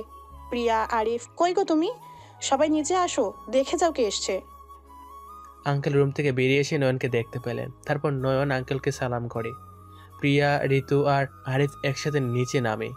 প্রিয়া তো নয়নকে দেখতে পেয়ে ভাইয়া বলে দৌড়ে এসে জড়িয়ে ধরে। তখন প্রিয়া বলে, ভাইয়া কখন এলি? তুই আসবি সেটা আমাদের বলবি না কেন? ঋতুকে প্রিয়ার কুল থেকে নিয়ে বললাম, সারপ্রাইজ দিলাম। নয়ন সবার সাথে টুকটাক কথা বলে ঋতুকে কোলে নিয়ে নাস্তা করতে বসে। সবাই অনেক কথা বলছে। নয়নও তাদের সাথে হ্যাঁ বা না বলছে। মেহের খাবার খাচ্ছে, সবার আড়ালে নয়নের দিকে তাকাচ্ছে। তখন আঙ্কেল বললেন, কতদিনের ছুটিতে এলি তুই, না একেবারেই চলে আসছিস? না আঙ্কেল, একটা কাজে আসছি, কাজটা শেষ হয়ে গেলে আবার ফিরে যাব। এবার না হয় বিয়ে করে নিজের বউকে সাথে করে নিয়ে যাবি। বিয়ে? হ্যাঁ বিয়ে। তোর জন্য আমরা মেয়ে ঠিক করে রেখেছি। মেয়েটাকে আমাদের বেশ পছন্দ হয়েছে। তোরও পছন্দ হবে। আমাদের মামা ভাগ্নির খাওয়া হয়ে গেছে, আমরা গেলাম ঘুমাতে। নয়ন কথাটা বলে সেখান থেকে চলে যায়। নয়নের যাওয়ার দিকে সবাই তাকিয়ে আছে। তখন আরিফ বলে ওঠে, নাও এবার ঠেলা সামলাও। আমি আগেই বলেছিলাম এই কাজ করো না, কিন্তু তোমরা আমার কথা শুনলে কোথাও। আমার ছেলে, আমি সামলে নিব। বাহ বাহ, বাবা তুমি কিছু বলবে? আমি নাই এর মাঝে। হ্যাঁ বাবা, আমিও নাই তুমিও নাই, এরা সামলা কেদের ব্যাপার। মেহের তুই কি? আরিফ আর বলতে পারলো না। মেহের তার আগেই মেহের বলে ওঠে, ভালো জানিস মুখের কথা মুখেই রেখে দে, তা না হলে। আমার ভুল হয়েছে, আমায় ক্ষমা করে দেন। তবে খাওয়া দাওয়া করে যে যার কাজে চলে যায়। দুপুরে নয়নের ঘুম ভাঙে প্রিয়ার ডাকে। তখন নয়ন বলে, কি রে এভাবে ডাকছিস কেন? তাহলে কি করব? কি হয়েছে বল। কাপড় চেঞ্জ করে আয়। কাপড় চেঞ্জ করব কেন? এইগুলা। নিচে আয় ফ্রেশ হয়ে। নয়ন ফ্রেশ হয়ে এসে দুপুরের খাবার খেয়ে সবার জন্য নিয়ে আসা জিনিসগুলো দিয়ে দিল। সবার সাথে কথা বলতে শুরু করলো। কিছু সময় গল্প করে নয়ন ঘুমিয়ে পড়ে। বিকালে ঘুম থেকে উঠে প্রিয়ার রুমে গিয়ে বলে, আপু আসবো? হ্যাঁ ভাইয়া আয়। ঋতুকে দেখো। আচ্ছা, তুই কি আমার আগের ভাইয়া? কেন? তুই জবে থেকে এসেছিস তখন থেকে আমার মেয়েকে নিয়ে পড়েছিস, আমার কোনো খোঁজই নিচ্ছিস না। তোর খোঁজ নেওয়ার মানুষ আছে তাই নেই না। আমরা মামা বাগনি ছাদে গেলাম, তুই 2 কাপ কফি নিয়ে ছাদে আয়। নয়ন ঋতুকে নিয়ে ছাদে দোলনায় বসে মামা বাগনির খুনসুটি শুরু হলো। প্রিয়া রুম গুছিয়ে রুম থেকে যেই বের হতে যাবে তখনই মেহের ওর রুমে প্রবেশ করলো। ভাবি তোমার মাটা কই? ঋতু তো তার মামার সাথে ছাদে আছে। ঋতু কি আমাদের কিছু হয় না ভাবি? কেন? ঋতু তো তোমার ভাইজি, তোমার ভাইয়ের মেয়ে। তাহলে তোমার ভাই আসছে থেকে ঋতুকে নিয়ে পড়ে আছে? তুমি গিয়ে নিয়ে এলেই তো হয়। তাই করতে হবে দেখছি। নয়ন দুনলায় শুয়ে ঋতুকে বুকে বসে ঋতুর সাথে দুষ্টুমি করছে। তখন মেহের ছাদে আসে এবং নয়নের বুক থেকে ঋতুকে নিয়ে নেয় তার কাছে। তখন নয়ন বলে ওঠে, হ্যালো, এক্সকিউজ মি, এটা কোন ধরনের ব্যবহার? ব্যবহার মানে? ঋতুকে আমার কোলে নিয়ে বললাম, আমার বাগনি চোরের মতো নিয়েছিলেন কেন? এই মুখ সামলে কথা বলবেন কিন্তু, তা না হলে খবর আছে। কি ডেঞ্জারাস মেয়ে বাবা, শাকচুন্নি মেয়ে। এই কি বললি তুই? শাকচুন্নি বলেছি। ঋতু কিছুই বুঝছে না কিন্তু হাসছে। তখন নয়ন বলে, দেখেছেন আপনাকে শাকচুন্নি বলেছি দেখে আমার বাগনি কি খুশি হয়েছে। ইউ হয়েছে, চুরি করতে এসে ধরা পড়েছেন, যান আপনার ক্ষমা করে দিলাম। ওই কে চোর? তুই চোর? চোর না, তুই ডাকাত। চোরের মতো মেয়েদের রুমে ঢুকে একটা ঘুমন্ত মেয়েকে কিস করে তার পায়ে আবার নুপুর পরিয়ে দিস, আবার অন্যকে চোর বলিস? আমার ভুল হয়েছে। আমার ভুল হয়েছে আপনাকে চোর বলাতে। আসলে আপনি তো একটা চোর নেই। নয়ন কথাটা বলে ছাদ থেকে ঋতুকে নিয়ে চলে আসে। ঋতুকে প্রিয়ার কাছে দিয়ে নয়ন বেরিয়ে যায় বাসা থেকে। নয়ন অফিসে এসে দারোয়ান থেকে চাবি নিয়ে অফিসে ঢুকে তার ল্যাপটপ নিয়ে কাজ করতে বসে পড়ে।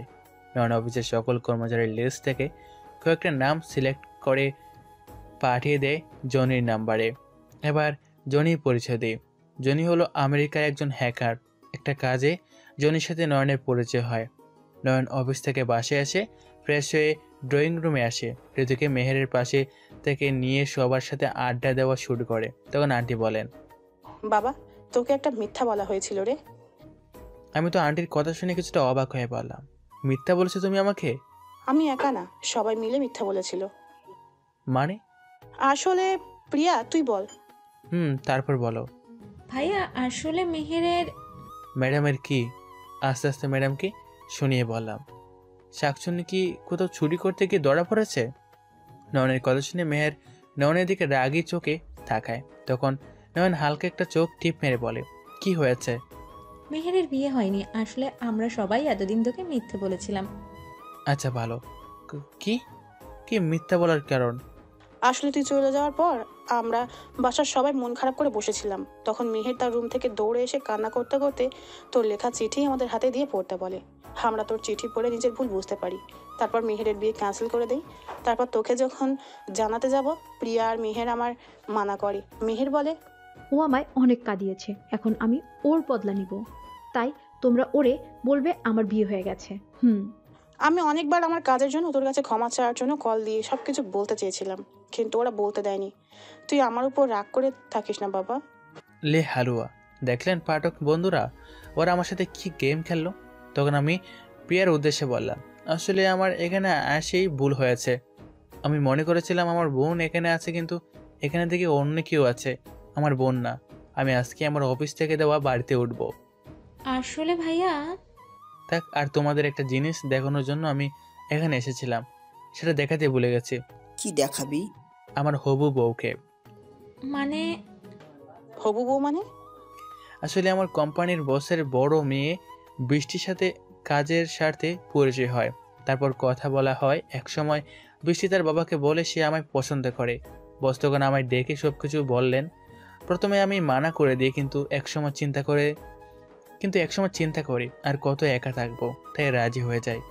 বৃষ্টি এই সপ্তাহে বাংলাদেশে আসবে। আমাদের এখানের কাজ শেষ হয়ে গেলে আমেরিকা ফিরে গিয়ে বিয়েটা সেরে নেব, আর তোমরাও সাথে যাবে আমার। মেহেরের কি হবে?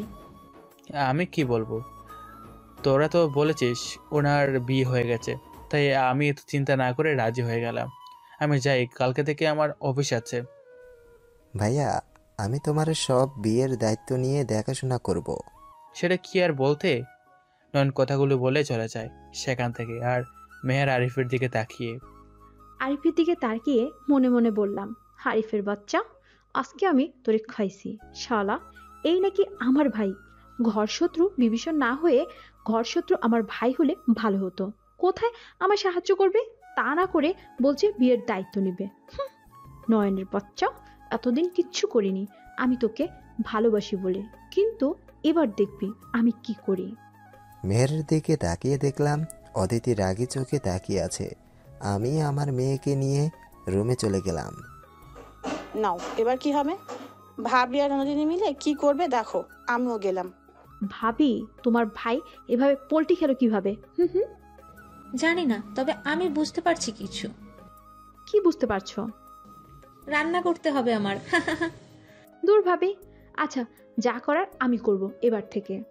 নয়ন রুমে বসে ল্যাপটপে বসে কাজ করছিল, তখন মেহের নয়নের রুমে এসে রুমের দরজা আটকে দিল। দরজা লাগানোর শব্দে নয়ন ল্যাপটপ থেকে চোখ সরিয়ে সামনের দিকে তাকিয়ে মেয়েরকে দেখতে পেয়ে বলে ওঠে, একি ম্যাডাম, আপনি এখানে কেন? আপনি আমার রুমের দরজা লাগিয়ে দিলেন কেন? তুই কাকে যেন বিয়ে করবি বলেছিলি? হ্যাঁ, মনে পড়েছে, বৃষ্টিকে বিয়ে করবি, তাই না? হ্যাঁ, আমি কি সারা জীবন সিঙ্গেল থাকবো? বিয়ের পর বৃষ্টির সাথে ভিজবো আর করব। তুই কি করবি বৃষ্টির সাথে? দুষ্টিম করব। মেরে নাক ফাটিয়ে দিব তোর। কেন? বৃষ্টিকে বিয়ে করবি তো আমায় কিস করলি কেন? আমায় নুপুর পরিয়ে দিয়েছিলি কেন? আমায় ভালোবাসি বলেছিলি কেন? আরে এরকম তো আমি কত মেয়ে মুখে হাত দিয়ে চেপে ধরলাম, কি বলতে কি বলে ফেলছিলাম। ওই দয়নের কলা চেপে ধরে বললাম, কত মেয়ে মানে কি? দেখবেন না কি কি করছি? দেখতে চাই। আমি মেহের ম্যাডামের দিকে এগোতে লাগলাম, আর ম্যাডাম পিছাতে লাগলো। পিছাতে ম্যাডাম দেওয়ালের সাথে আটকে যায়। আমি তখন ম্যাডামের দিকে তাকিয়ে দরজার চিটকিনি খুলে এক দৌড়ে নিচে চলে এলাম। আন্টি টিভি দেখছিলেন, আর প্রিয়া তখন ঋতুকে খাইয়ে দিয়েছিল। নয়ন নিচে দৌড়ে আসছে দেখে প্রিয়া বলে, কি ব্যাপার ভাইয়া, তুই এবারে দৌড়ে এলি কেন? কি আপনার ভাই? আমি কারো ভাইয়া না, আমাকে ভাইয়া না বলে খুশি হব। আচ্ছা আমাকে বল কি হয়েছে? শাকচুনির পালায় পড়েছিলাম, ভাগ্য ভালো কিছু করেনি, যদি হাতের কাছে পেতো আমার ঘাড় মটকে দিত। মানে? তেজপাতা। এদিকে মেহের নিজের মাথায় তাপ্পড় মেরে হাসতে হাসতে তার রুমে চলে যায়। ঋতুর খাওয়া শেষ হলে নয়ন ঋতুর সাথে শুরু করে খেলা। তখন প্রিয়া বলে, তুই আমার মেয়ের সাথে কথা বলছিস কেন? তোর কি একার মেয়ে? আমি আরিফের মেয়ের সাথে খেলা করছি। প্রিয়া চলে যায় সেখান থেকে রুমে। আরিফ রুমে বসে কাজ করছিল ল্যাপটপে। প্রিয়াকে রুমে আসতে দেখে আরিফ বলে, কি হলো, মন খারাপ কেন? ভাইয়া আমার সাথে এমন ভাবে কথা বলছে, আমি তার কেউ হই না। ওর এরকম কথাগুলো শুনতে আমার অনেক কষ্ট হচ্ছে। এই বিষয়ে আমি কোনো কথা বলবো না। হ্যাঁ, তা বলবে কেন? সবসময় নিজেকে সব থেকে বাঁচিয়ে রাখবে, সুবিধাবাদী কোথাকার। নয়ন ঋতুকে নিয়ে চলে যায় প্রিয়ার রুমে। তারপর প্রিয়াকে উদ্দেশ্য করে বলে, প্রিয়া, কালকে সকালে আমার সাথে তোকে এক জায়গায় যেতে হবে, রেডি থাকিস। কোথায়? গেলে দেখতে পাবি। আচ্ছা। দিয়ে এসে খাওয়া দাওয়া করে ঘুমিয়ে পড়ে। পরদিন সকালে নয়ন রেডি হয়ে নাস্তা করে প্রিয়া আর ঋতুকে নিয়ে গাড়ির কাছে চলে আসে। আপনাদের বলা হয়নি একটা কথা, নয়ন দেশে এসে নিজের জন্য একটা রেঞ্জ রোভার ব্র্যান্ডের গাড়ি নিয়েছে, যার 70% টাকা অফিস থেকে দেওয়া হয়েছে। নয়ন গাড়িতে উঠেই মেহেরও গাড়িতে উঠে পড়ে। তখন নয়ন বলে, আপনি এই গাড়িতে কেন, কোথায় যাবেন? অফিসে যাব। তাহলে নিজের গাড়িতে যান। বলছি কি ভাইয়া, মেহের যখন বলছে নিয়ে চল আমাদের সাথে, মেহেরকেও ওর অফিসে নামিয়ে দিলেই হবে। আর ড্রাইভার থাকতে আমি অন্য গাড়িতে যাব কেন? ওয়েট, কি বলেন আপনি? আমাকে দেখে ড্রাইভার মনে হয়? হ্যাঁ মনে হয়। চুপচাপ গাড়ি চালাও। নয়ন কোনো কথা না বলে গাড়ি চালানো শুরু করলো। মেয়ে নয়নকে নানান কথা বলছে আর জ্বালিয়ে মারছে। প্রিয়া সেগুলো শুনছে আর হাসছে। কিছু সময় পর নয়ন মেয়েরকে নামিয়ে চলে যায় তার অফিসে। জয় আর নীরব দাঁড়িয়ে আছে তাদের নতুন সিইওকে স্বাগত জানানোর জন্য। কিছুক্ষণ পর নয়নের গাড়ি এসে থেমে যায় অফিসের সামনে। সবাই এগিয়ে আসে। তখন নয়ন ঋতুকে কোলে করে নিয়ে গাড়ি থেকে নামে। নয়নের পর প্রিয় গাড়ি থেকে নেমে আসে। তারপর কয়েকজন মহিলা নয়নকে ফুলের তোড়া দিয়ে স্বাগত জানায়। নয়ন আর প্রিয়াকে এত বড় গাড়ি ও দামি পোশাকে দেখে জয়, নীরব আর একজনের হুঁশ উড়ে যায়।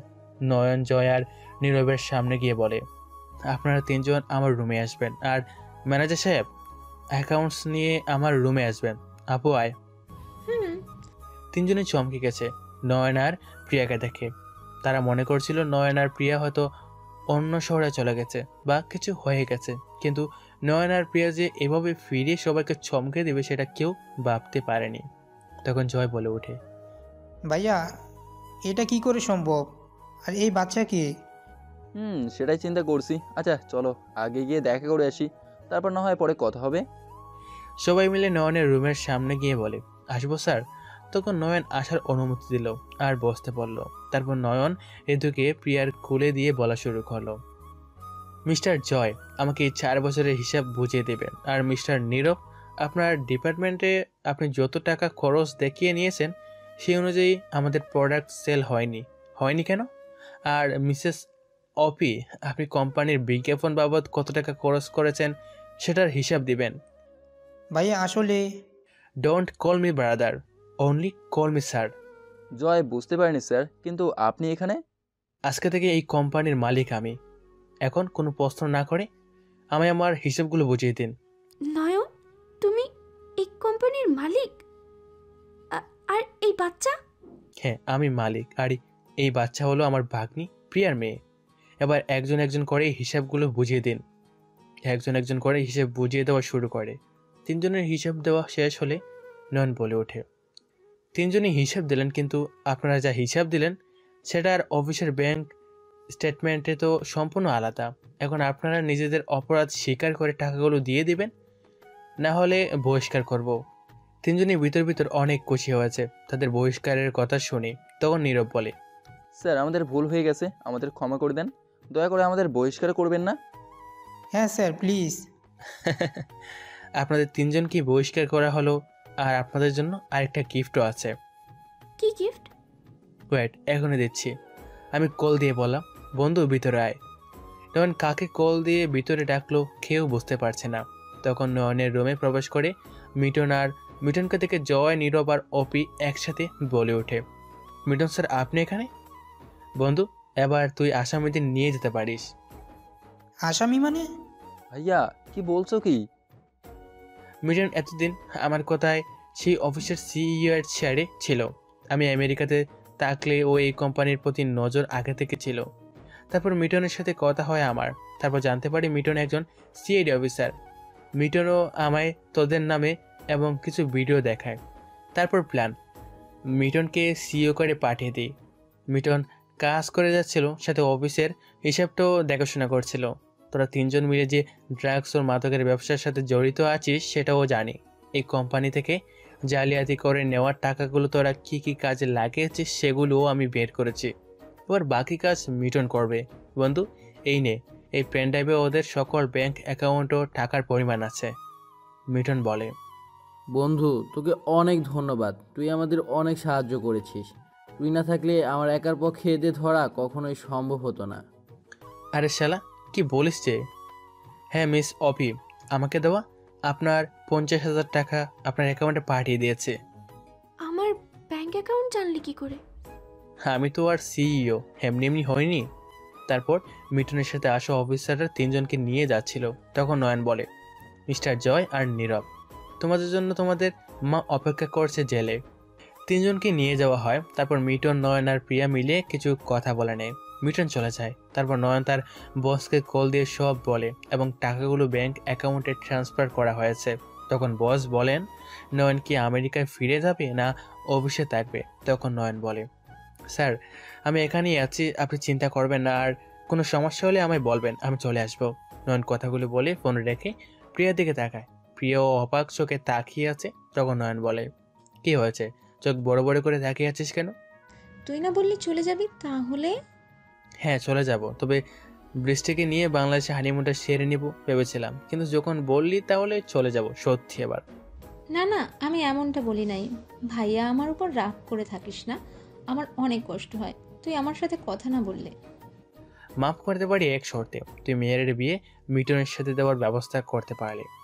ভাইয়া তুই তো মেহেরকে... আমার জন্য বৃষ্টি আছে, তাই তোর আমার চিন্তা করতে হবে না। এখন বলো, আমার সাথে কথা বলবি না বলবি না, বল তাড়াতাড়ি। আমি রাজি। পারবো, আজকে থেকে কাজ শুরু।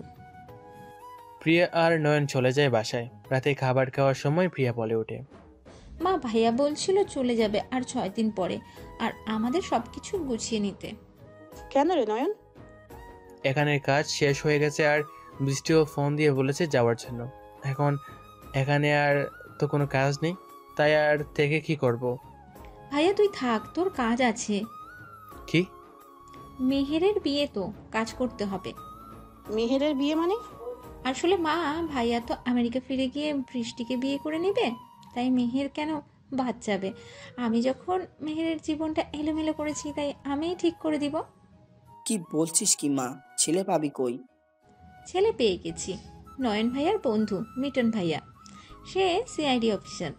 আমার মতে মিটন ভাইয়ের মতো ভালো ছেলে কোথাও কেউ পাবে না। কি বলিস ভাইয়া? হ্যাঁ, মিটন তো মেহের ম্যাডামকে অনেক আগেই একবার দেখে পছন্দ করেছিল, কিন্তু তখন নয়নের কথা শুনে মেহের রেগে চলে যায়। সবাই খাওয়া দাওয়া করে যার যার রুমে চলে যায়। প্রিয়া মেহেরের রুমে গিয়ে দেখতে পায় মেহের জানালার ধারে দাঁড়িয়ে আছে। তখন প্রিয়া মেহেরের কাঁধে হাত দিল।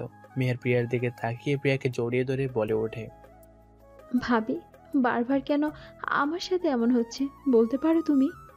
আমি আমার ভালোবাসাকে হারিয়ে আরেকবার ফিরে পেলাম, কিন্তু এখন আবার কেন আমার সাথে এমন হচ্ছে? ঠিক আছে, আমিও বিয়ে করতে রাজি আছি। নয়ন যদি বিয়ে করতে পারে তাহলে আমি কেন পারবো না? আমিও পারবো। হ্যাঁ বলছি, তুমি বিশ্বাস করতে পারো। প্রিয়া মেহেরের মাথায় হাত বুলিয়ে চলে যায়। পরদিন সকালে নয়ন মিঠুনকে ফোন দিয়ে বলে তার পরিবার নিয়ে বিকেলে আসার জন্য। বিকালে মিঠুনের পরিবার এলে কথা বলা শুরু হয়।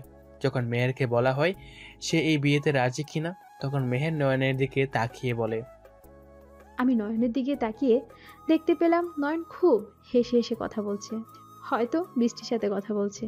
হায় রে ভালোবাসা, যাকে ভালোবাসলাম তাকে পেলাম না, আর যাকে চিনিই না তাকে এখন বিয়ে করতে হচ্ছে। আমরা যে এখানে বসে আছি সেটা বোধহয় নয়ন ভুলেই গেছে। আমি চোখের জল মুছে বললাম, হ্যাঁ আমি রাজি। মেহেরের কথা শুনে সবাই খুশি হয়ে যায়। মেহের আর মিঠুনের বিয়ে ঠিক করা হয় সামনের শুক্রবার। মিঠুনের পরিবার সবার সাথে কথা বলে চলে যায়।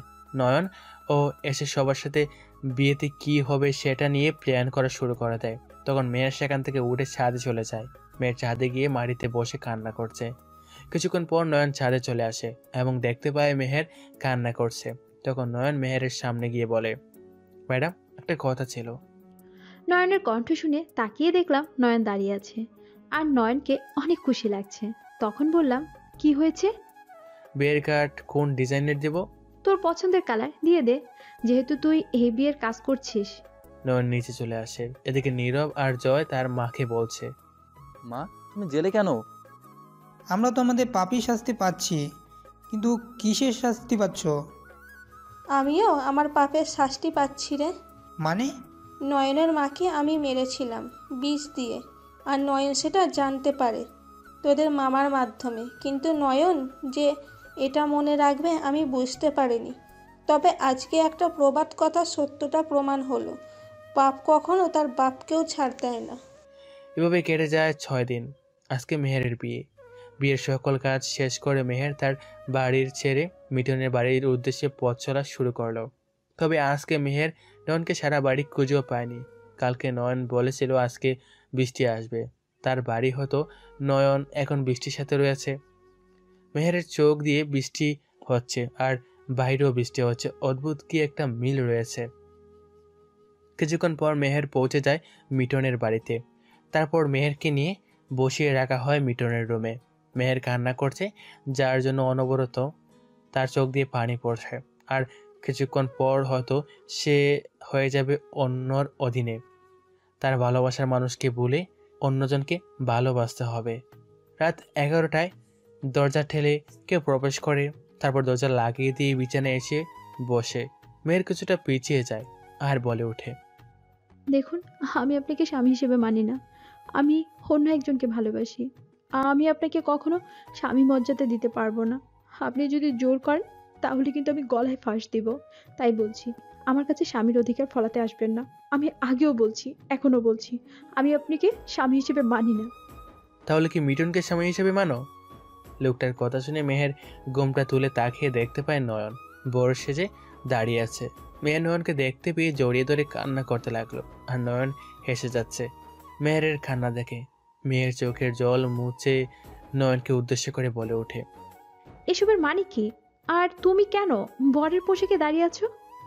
আজকে আমার বিয়ে, আমি বরের পোশাক পরবো না তো কে পরবে? মিঠুন নাকি? সব আমার মাথার উপর দিয়ে যাচ্ছে। It's revenge time baby. কিসের রিভেঞ্জ? তোমার বিয়ের কথা শুনে আমি অনেক কান্না করেছিলাম সেদিন, কিন্তু তুমি কি করলে? তুমি প্রিয়াকে বললে তোমার বিয়ে হয়ে গেছে। নয়নের বাচ্চা, তোরে তো আমি খাইছি রে। এতদিন কি কম কষ্ট পেয়েছি? বিয়ের ব্যাপারে সবাই জানতো, তাই না? না, বিয়ের পর সবাই জেনেছে, কিন্তু তুমি বুঝতে পারোনি। আজকে তোর বাসরের ফুল স্টপ বসিয়ে দিলাম। তোর বাসর বন্ধ, তুই সর আমার বিছানা থেকে। ও আচ্ছা, আমার কোনো সমস্যা নেই, আমার বৃষ্টি আছে আর আমি আছি। আজকে না হয় আমি ছাদে গিয়ে বৃষ্টির সাথে বাসর করব। বৃষ্টির সাথে অপেক্ষা করছে আমার জন্য। তুমি ঘুমিয়ে পড়ো, আমি আসি, কেমন? কথাটা বলেই নয়ন বিছানা থেকে উঠে এক পা বাড়াতেই মেহের নয়নকে টান মেরে বিছানায় ফেলে দিয়ে নয়নের উপর উঠে নয়নের গলা চেপে ধরে বলে, কি বললি তুই? বিয়ে করবি আমাকে আর বাসর করবি ওই মেয়ের সাথে? তোকে তো আমি মেরেই ফেলবো। আমি কি মেয়ে বৃষ্টির কথা বলছি নাকি? মানে? আমি আকাশের বৃষ্টির কথা বলছি। আরে এখন তো বর্ষাকাল, আর এই বৃষ্টি আমার খুব ভালো লাগে। তার মানে তুই ইচ্ছে করে আমায় কষ্ট দিয়েছিলি বৃষ্টির কথা বলে। আজকে তোকে শাস্তি দিব, কঠিন শাস্তি দিব, যা তুই কখনো ভুলতে পারবি না। এক মিনিট, আগে পাঠক আর পাঠিকাদের কাছ থেকে ছুটি নিয়ে চলে আসি, তা না হলে আমার শাস্তি সবাই দেখে নেবে। তাড়াতাড়ি চলে আয়। তো প্রিয় পাঠক আর পাঠিকাগণ, এবার যাই আমার ম্যাডামের কাছে, দেখি ম্যাডাম আমায় কী শাস্তি দেয়। ভালো থাকবেন, দেখা হবে নতুন কোনো গল্পে। আল্লাহ হাফিজ।